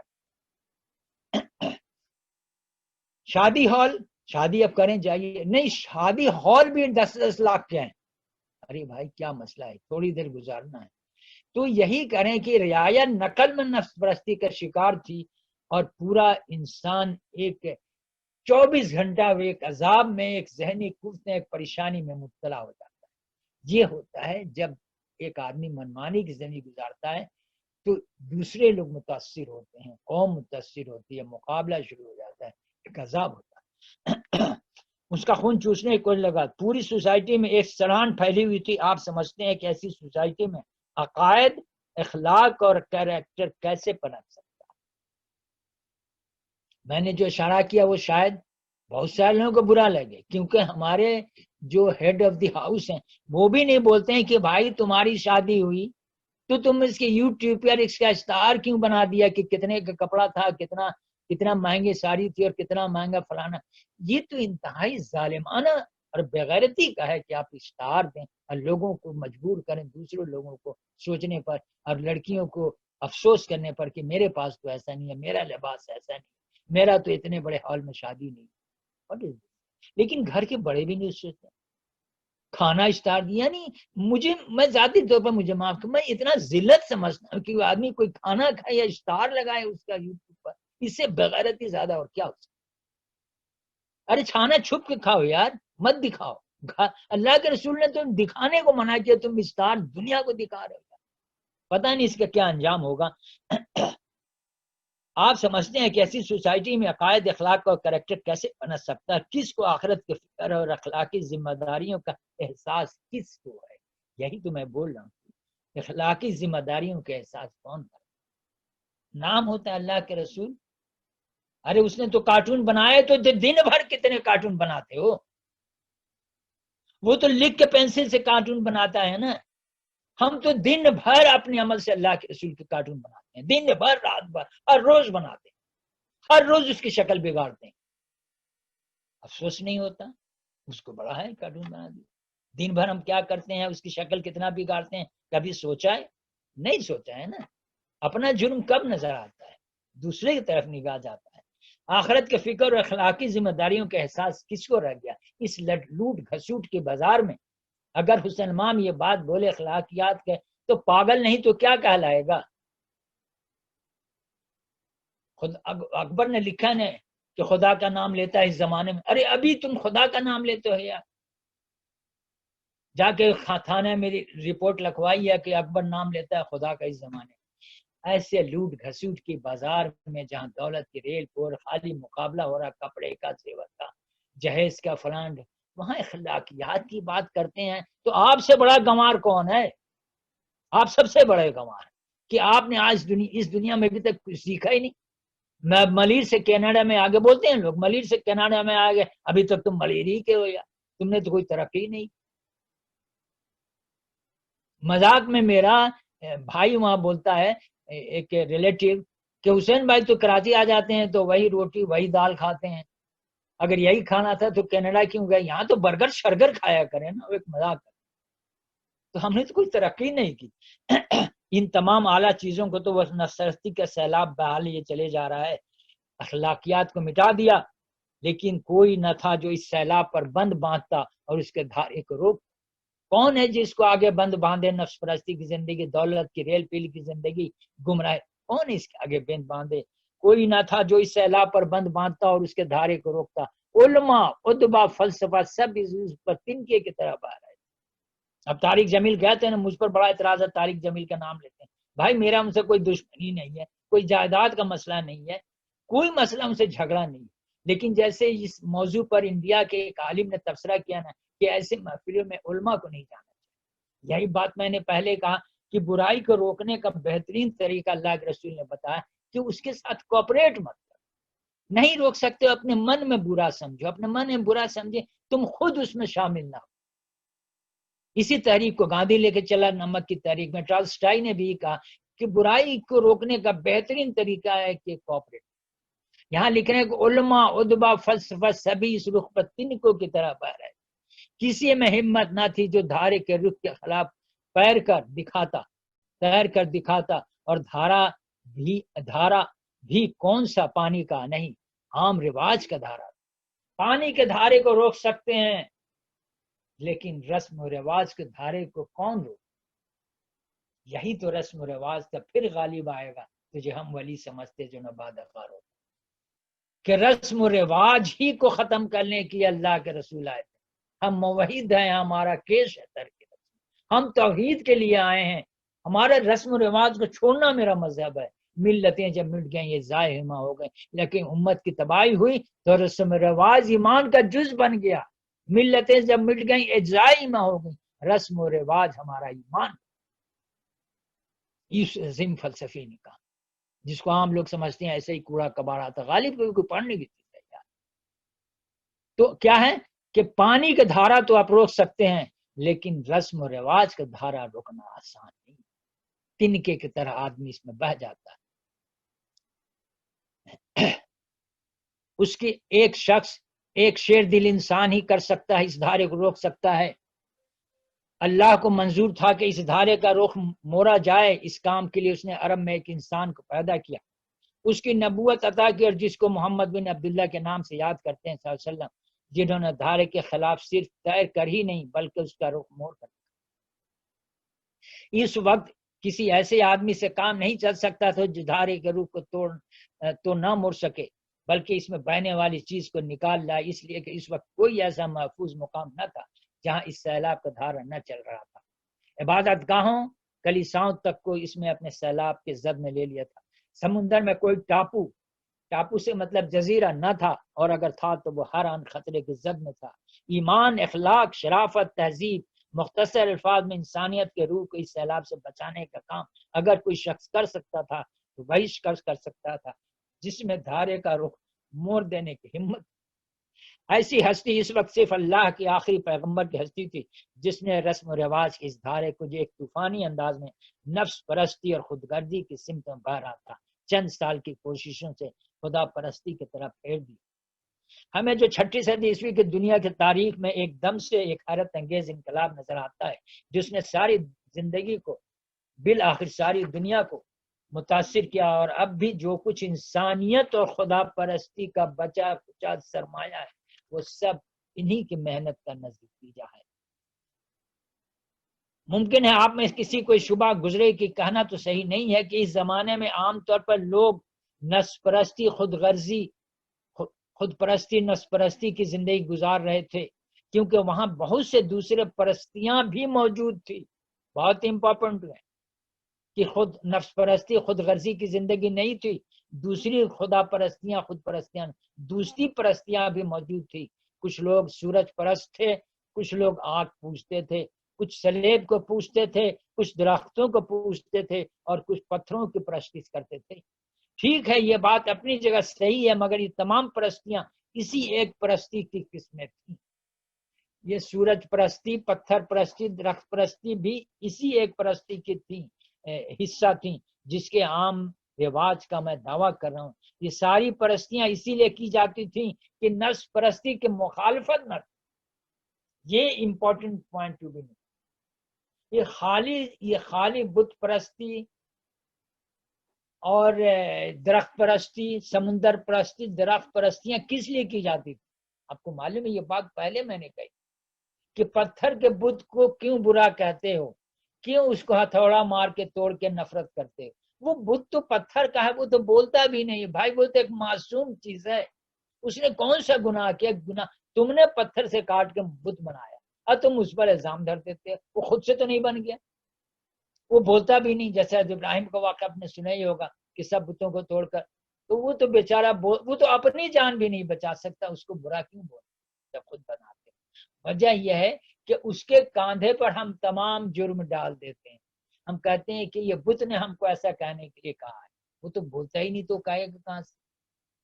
یہی بات یہاں لائی جا رہی کہ ان چیزوں کو ہم پوجتے اس لیے ہیں، درختوں کو، پتھروں کو، سمندروں کو، کہ یہ ہمیں روکتا نہیں کسی برائی کرنے سے، یہ پرستیاں منمانی زندگی گزارنے میں رکاوٹ نہیں ڈالتی ہیں، تبھی تو ہم ان چیزوں کو پوچھتے ہیں، تبھی تو ہم بیان کرتے ہیں۔ بیان میں کوئی کرنے کی بات نہیں، کبھی روکیے نا، امر بالمعروف نہیں انل منکر۔ امر بالمعروف بڑا اچھا ہے، لوگوں کو دعوت دیجیے نا، نماز پڑھیے، روزہ رکھیے، لوگوں کو بڑا اچھا لگے۔ جہاں کب کہیے نا کہ مولود کی محفلیں مت کیجیے، یہ بدعت ہے، جب کہیے نا قرآن خوانی مت کیجیے، یہ بدعت ہے، پھر سمجھ میں آ جائے گا بات۔ تو نہیں انل منکر بڑا مشکل ہے بھائی، اسی لیے کوئی اس پہ نہیں بولتا۔ چاہیے نا تبلیغی جماعت جاہلوں کا جمگھٹا کے دیکھیے نا، یہی تو ابوالکلام آزاد بول رہے ہیں کہ علماء پڑھتے ہیں، پڑھاتے ہیں، سنتے ہیں، بولتے کیوں نہیں ہیں؟ انسان کو سب سے بڑی نعمت جو اللہ تعالیٰ نے دیا ہے وہ بولنے کی صلاحیت ہے۔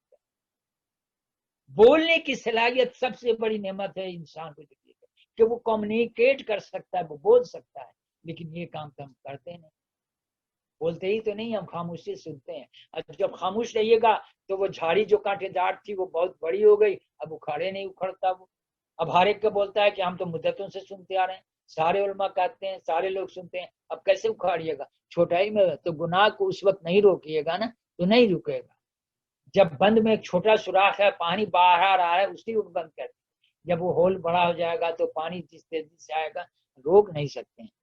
تو ہم یہ جتنی پرستیاں ہیں نا، بت پرستی، درخت، یہ ہم اور آج بھی یہ جو یہ مختلف عبادت کی جو رسمیں ہیں کہ لوگ بلکہ اللہ اللہ بول رہے ہیں یا کہیں جمع ہیں، یا اور بہت ساری مزاروں پر عبادت اور یہ اور عروس فلانا، یہ سب اس لیے ہے کہ اصل چیز سے یہ الگ کر دے. اصل جو کام کرنا ہے اس کی طرف توجہ نہیں ہوتا، ان کی طرف توجہ ہو جاتی ہے اور لوگ خوش ہوتے ہیں.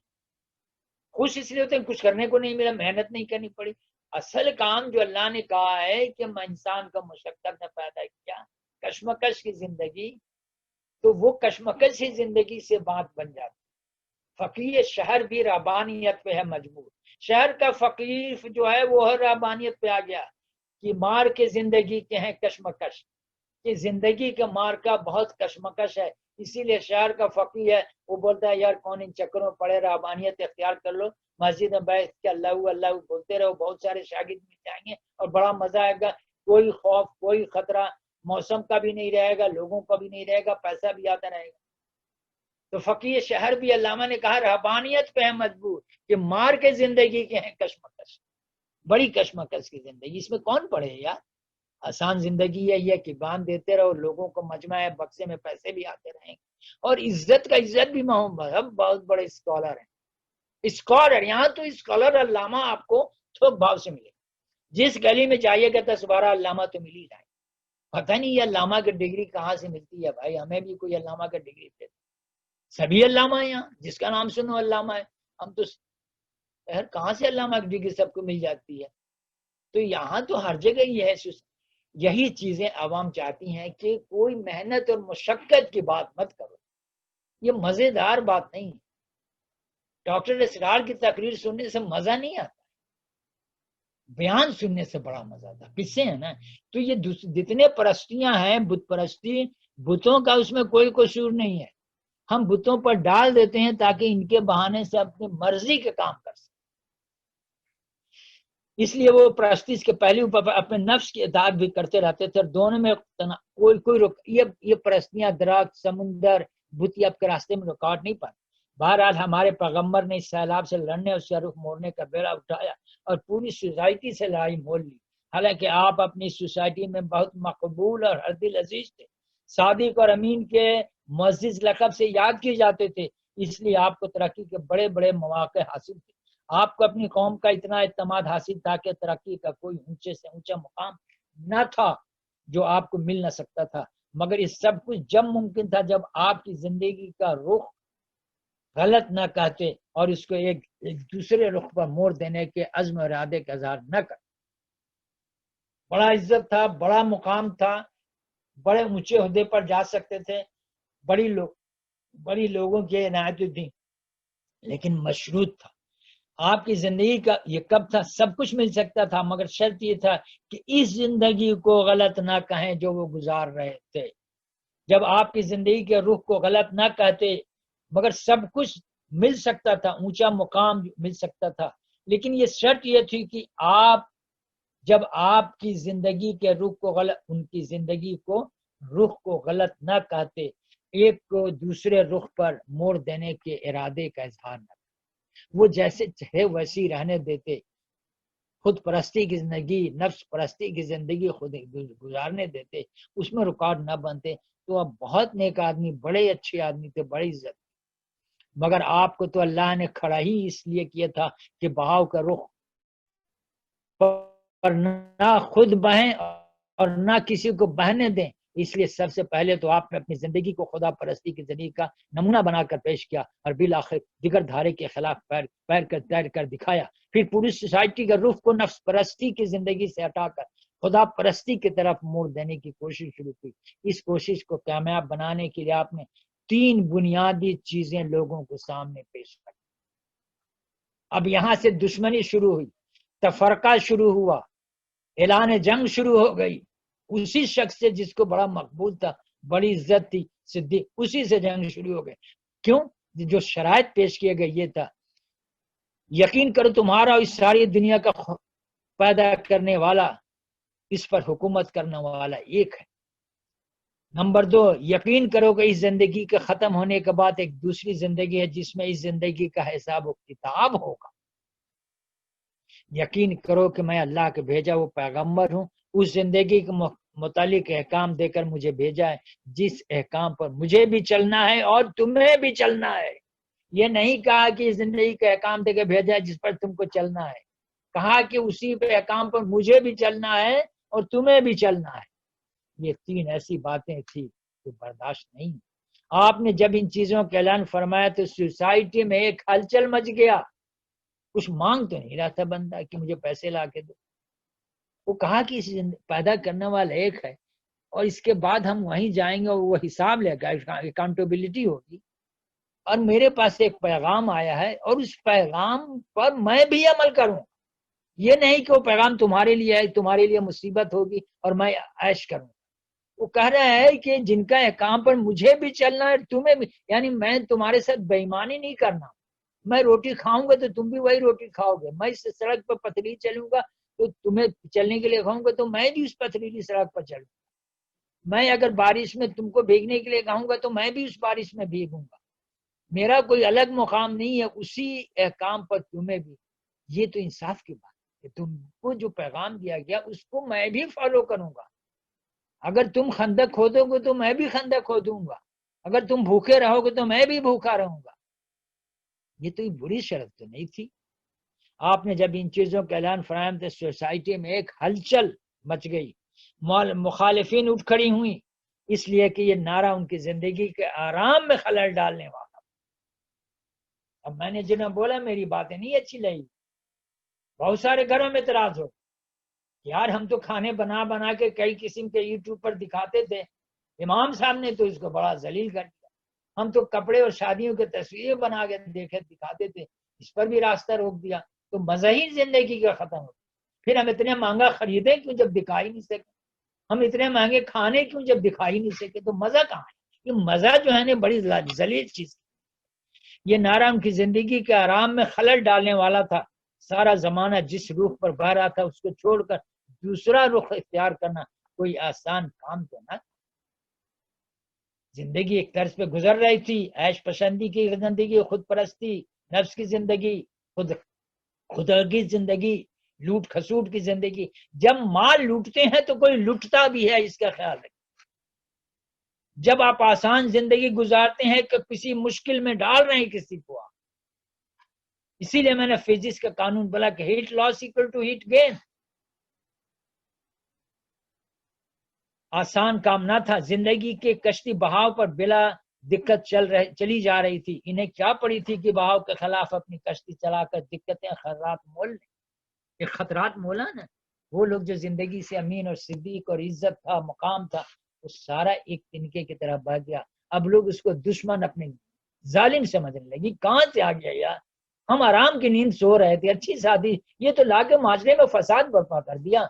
اس نے تو ماں بیٹے میں جھگڑا کر دیا، بیوی شوہر میں جھگڑا کر دیا، باپ بیٹے میں جھگڑا کھڑا کر دیا۔ اس سے بڑا اور ظالم آدمی کون ہوگا یار؟ یہ الفاظ اس وقت میں آتے، یہ کہاں سے آیا کہ یہ تو بڑا اچھا آدمی تھا، نیک آدمی تھا، اس کو ہم لوگ نیک سمجھتے تھے، یہ تو ایک بڑا مصیبت لا کے کھڑا کر دیا، اس سے نجات کیسے آتی؟ دس از کامن لینگویج۔ اس لیے کہ انہوں نے چاہا کہ یہ آواز دب جائے۔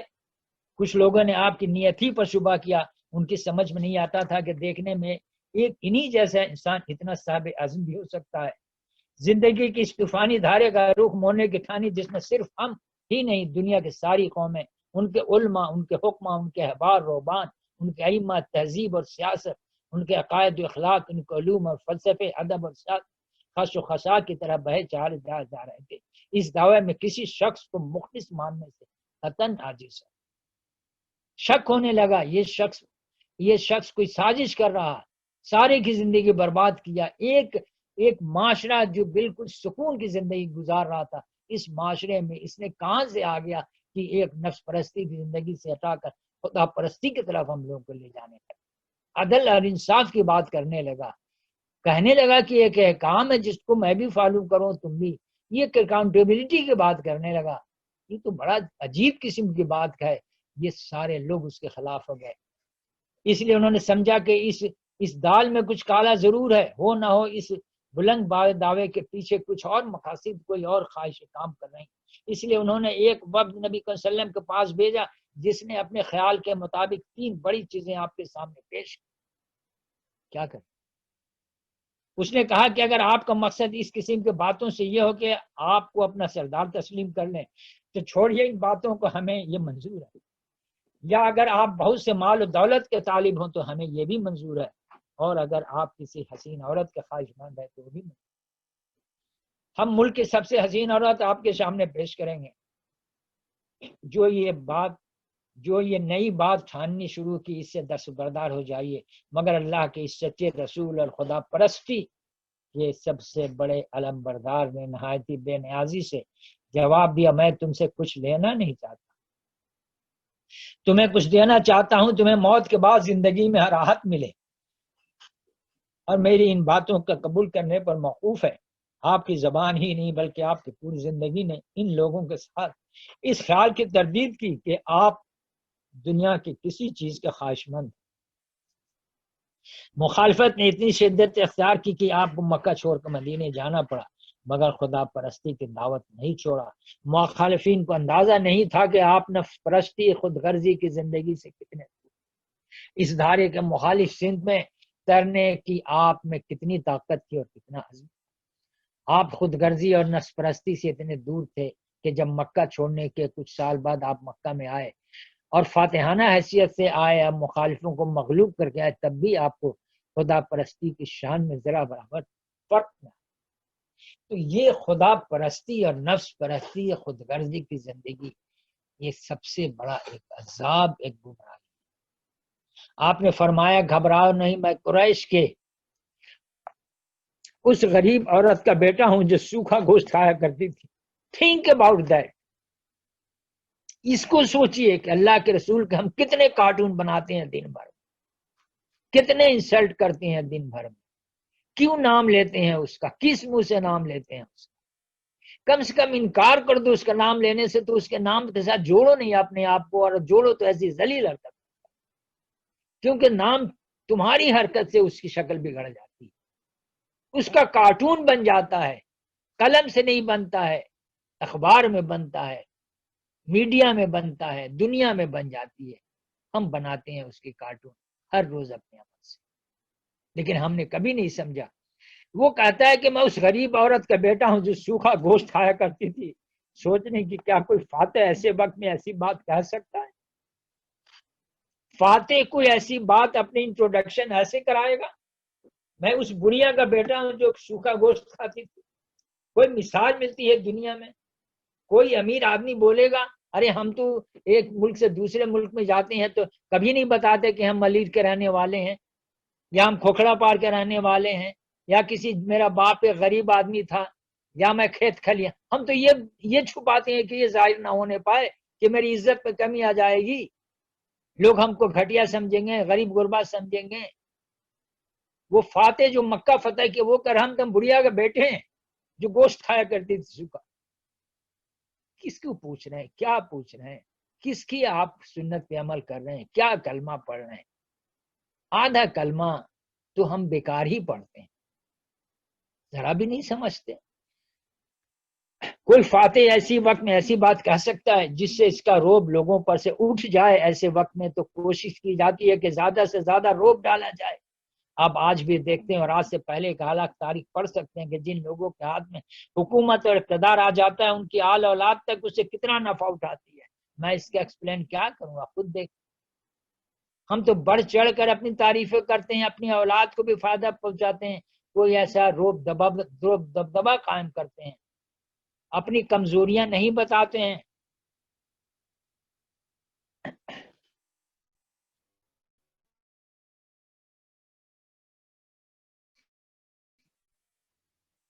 یہ پیسے دبدبا ہی کی بات ہو رہی، یہ بھی اپنی عزت بڑھانے کی کوشش کی جاتی ہے کہ معاشرے میں لوگ ہم اعلیٰ ورفہ جانے جائیں، بڑے لوگوں کے کھاتے میں میرا نام ہے، معززین شہر میں ہم داخل ہوں، اس سارا بڑائی کا تصور ایک مصیبت، ہر مقام پہ ہمارے ذہن میں یہی تو ابلیس نے کیا تھا، اور کیا کیا تھا ابلیس کا کیا جو حضرت آدم جو پیدا اس نے کہا کہ ہم تو سینئر ہیں بھائی، ہم اس کو کیسا سیدھا کریں، ہر معاملے میں بڑائی، شادی کے کپڑے میں بڑائی، ہال میں بڑائی، زیور میں بڑائی، کپڑے میں بڑائی، گھر شادی کا رشتہ طے کرنے میں ڈیفنس اور نازم آباد یا پوش ایریا میں بڑائی، گھر کے فرنیچر میں بڑائی، یار کیا مسئلہ ہے بھائی، گھر بھی اچھا، فرنیچر بھی اچھا ہو، کپڑے بھی اچھا ہو، ہال بھی اچھا ہو، سڑک بھی اچھا ہو، ایجوکیشن میں بڑائی، پروفیشنل ہے نئی پروفیشنل ہے، بچے اگر کہیں پڑھ لکھ لیے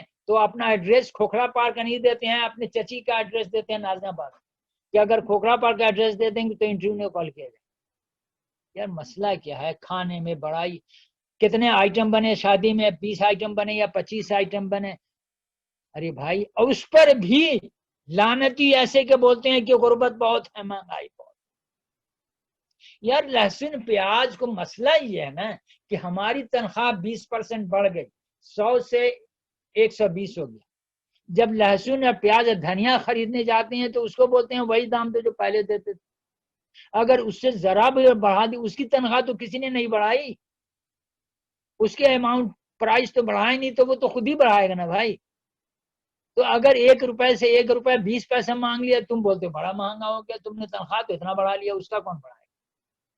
ہم پیسہ غریب جو لہسن پیاز ادرک سے زیادہ تو ہماری سوچ ہے ہی نہیں، تو ہم ان لوگوں کو اپنے جیب سے 1 پیسہ بھی زیادہ نہیں دینا چاہتے، ہم اپنی تنخواہ بڑھا لیتے ہیں، اس کو 1 پیسہ زیادہ نہیں دینا چاہتے ہیں اور بولتے ہیں بڑی مہنگائی، تو وہ اس کی مہنگائی، اس کا پیسہ کون بڑھائے؟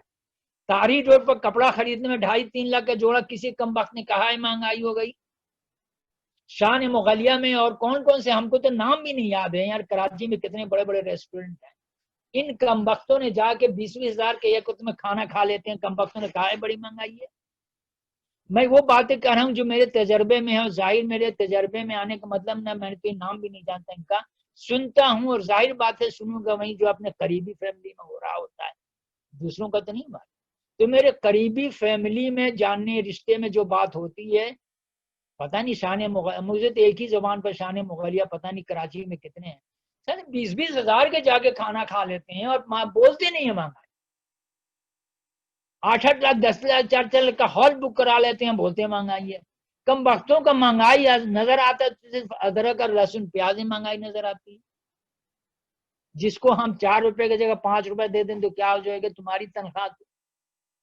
ارے آج سے 20 سال پہلے پاکستان میں کتنا بروسٹیڈ کی دکان تھی، کتنا اس قسم کا ہال تھے یاری، پہلے کوئی تھا اس قسم کا مال، میٹرو اینڈ سو پتہ نہیں کتنے مال ہیں، یہ مال جو بنے کراچی میں اس میں کون خریدتا ہے؟ اس کا نام جا کے خریدتا ہے بھائی، تمہیں لوگ خریدتے ہو، تو ظاہر بات ہے ان مال کا جو خرچہ چل رہا، تو فائننس اتنا ہے، لوگوں کا معیار زندگی اتنی بلند ہوئی ہے تب تو یہ مال بنا ہے، ورنہ یہ خرچے مال کے کہاں سے آ رہے ہیں؟ ان کے بجلی پانی اوور ریٹس کون دے رہا؟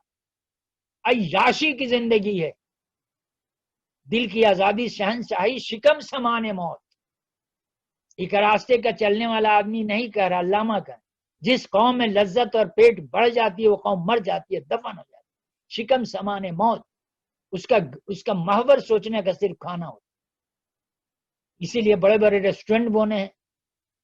اب مغل بادشاہ تو گزر گئے، کہیں مغلیہ کا شان والے کھانا تو کھا لیں یار، پھر وہاں سے عورتوں کو تیار کر کے لے جانا ان ہوٹلوں میں، یار ہوٹل کوئی شریفوں کو جانے کی جگہ ہے؟ ریسٹورنٹ 60 سال پیچھے چلے جائیے، اگر کوئی بندہ ہوٹل میں چائے پیتے ہوئے بیٹھا ہوا ہے اور کوئی محلے کا آدمی گزر جائے سامنے سے تو پریشان ہو جاتا ہے کہ ابا کو جا کے بتا دے گا میں ہوٹل میں چائے پی رہا تھا، یعنی اس کو ہوٹل بازی کہتے تھے، عیب کہتے تھے، وہ آدمی سے رشتہ نہیں ہوتا تھا جو ریسٹورنٹ میں چائے پی رہا ہو، کیونکہ معزز گھرانے کے لوگ ہوٹلوں میں نہیں جائے گا، ریسٹورنٹ میں نہیں جائے، یہ لچے لفنگے آوارہ لوگوں کا جگہ، اور وہاں ہم اپنی فیملی لے کے جاتے ہیں، بیٹھ کے کھانا کھاتے ہیں، تصویریں بناتے ہیں، معیار زندگی کہاں پہنچ گیا ہے یار، کہاں پہنچ گئے ہیں جہاں کوئی معیار ہی نہیں، سوچ ہی نہیں، تیار کر کے لے جاتے ہیں، بیانی عورتوں کو تیار کر گھٹنے میں جاتے ہیں، کھانا کھاتے ہیں غیروں مرد بولیے وہاں تو اچھے قسم کے لوگ بھی نہیں جاتے ہیں. کیا ہم بولیں، ہماری تو بات ہی پتہ نہیں کہاں سے کہاں چلی جاتی ہے. آج سے پہلے حال تاریخ پڑھتے ہیں، جن لوگوں کے ہاتھ میں حکومت اور اقتدار آ جاتا ہے ان کی آل اولاد تک کتنے نفع اٹھاتے ہیں، ان کے بل پر کیسے کیسے عیش و آرام کے مزے لوٹتے ہیں. یہ مزہ مجھے کہاں لے جا کے اس قوم کو چھوڑے گی پتہ نہیں. خدا پرستی، خود غرضی، خدا پرستی کے سب سے بڑے علم بردار کا حال کے معاملہ میں دنیا میں یہ. آپ کی شہزادی اپنے گھر کا سارا کام اپنے ہاتھ سے کرتی تھی، جن کی وجہ سے آپ کے ہاتھوں میں گھٹے پڑ گئے تھے، اور جس پر مسکیزہ پانی کے جو تھیلے ہوتے ہیں نشانات ہو گئے. یہ بچی کی حال بتایا جا رہا ہے. ایک دن انہوں نے سنا کہ میدان جنگ میں کچھ غلام اور کنیزیں ابا جان کی خدمت میں آئی گئی تھی. ہیڈ آف دی اسٹیٹ کے پاس کچھ غلام اور کنیزیں آئی ہیں. Chief justice, commander in chief, 3 عہدے نبی صلی اللہ علیہ وسلم کے پاس تھے. خیال کیا کہ میں بھی اپنے لیے ایک آدھا کنیز غلام یا کنیز مانگ لوں. تشریف لے گئیں، اپنے پریشانی کا حال بتایا، ہاتھ کے گٹھے دکھائے. نبی صلی اللہ علیہ وسلم فرمایا بیٹی میں تمہیں غلام اور کنیز سے اچھی چیز دیتا ہوں. غلام اور باندی اور مسلمانوں کو حصے میں جانے دو. تم سوتے وقت 33 بار سبحان اللہ، 33 بار الحمدللہ اور 34 بار اللہ اکبر پڑھ لیا کرو. یہ سبق دے رہا ہے ہیڈ آف دی اسٹیٹ اپنی بیٹی کو. بے نفسی اور خدا پرستی اور خود غرضی کی کیسی عجیب مثال ہے. بے شک آپ خدا پرستوں کے سردار تھے.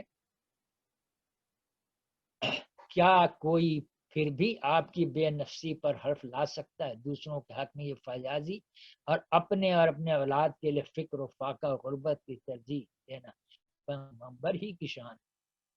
آج ایسے لوگ آپ کے سامنے ہیں جنہوں نے جب کسی شخص کو اقتدار اور قانون کی طاقت مل جاتی ہے تو عموماً اپنی اولاد اور اپنی اجزاء کو قانون کی گرفت میں بچانے کی کوشش کرتا ہے.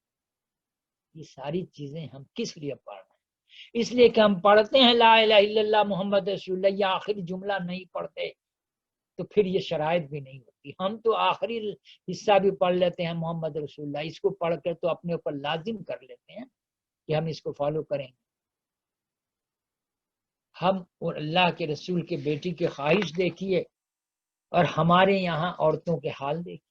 ہاتھوں میں گٹھے پڑ گئے ہیں، پانی بھر بھر کے پیٹھ پر نشان بھاگ گئے ہیں. کنیز اور غلام نہیں ہے. بڑا اچھا، ہم تو بولیں گے تو بیٹی بولے گی بڑا اچھا سبق دے رہے ہیں ہم کو، بجائے میری ہمت کرنے کے آپ تو اور بھی پیچھے دھکیل دی. ہمیں تو کچھ بھی نہیں ملا، دنیا لوٹ رہی ہے. آج دیکھیے سارے نہیں، ہم جس شہر میں رہتے ہیں اسی کی مثال آبنی کے سامنے پیش کرتے ہیں. میرا اپنی طرح آج کراچی میں کتنے گھر ہیں جہاں کی عورتیں اپنا کام، یعنی وہ چکی نہیں پیس رہی، آٹا نہیں پیس رہی، پانی نہیں لے رہی، لکڑی نہیں لا رہی کاٹ کے، روٹی اور دال چاول اور کھانا پکاتی ہیں، کپڑا دھوتی. ہر ایک کے گھر میں ماسیاں ہیں. خاتون خانہ صبح اٹھتی نہیں ہے، 12 بجے تو کراچی اوپن ہوتا ہے، 12 بجے سے پہلے تو دکان نہیں کھولتی ہے. یہ اس غلام قوم کا حال. اور تخت پر محترمہ بیٹھی رہیں گی اور ماسی جا کے جھاڑو پونچھا کریں گی، برتن دھوئیں گی، کپڑے بھی دھو دھا کے طے کر کے سکھا کے رکھ جائیں گے. اور اس پر بھی ہے کہ ہم تو بڑے غریب لوگ ایسے ہوتے ہیں. ماسی نہیں رکھنا غربت کی علامت ہے، ذلت کی علامت ہے، گنوار کی علامت. ہمارے یہاں ماسی نہیں. لوگ عورتیں آگے پوچھیں تمہارے یہاں ماسی نہیں، یعنی کتنی گھٹیا آدمی ہے تمہارا. یہ خاندان اس میں شادی بیاہ کیا جائے، اس کے یہاں تو ماسی نہیں. خود ہی بیگم صاحب کام کرتی ہیں، یہ تو بالکل گنوار ہیں. ان کو تو لائف اسٹینڈرڈ ہی نہیں ہے یار. ان کے یہاں کون آئے گا جائے گا رشتہ کرے. یہ معیار ہے کہ ہر گھر میں ماسی ہے. ظاہر بات ہے اس کو پیمنٹ کرنی پڑے گی، پیکج ضرورت پڑے گی.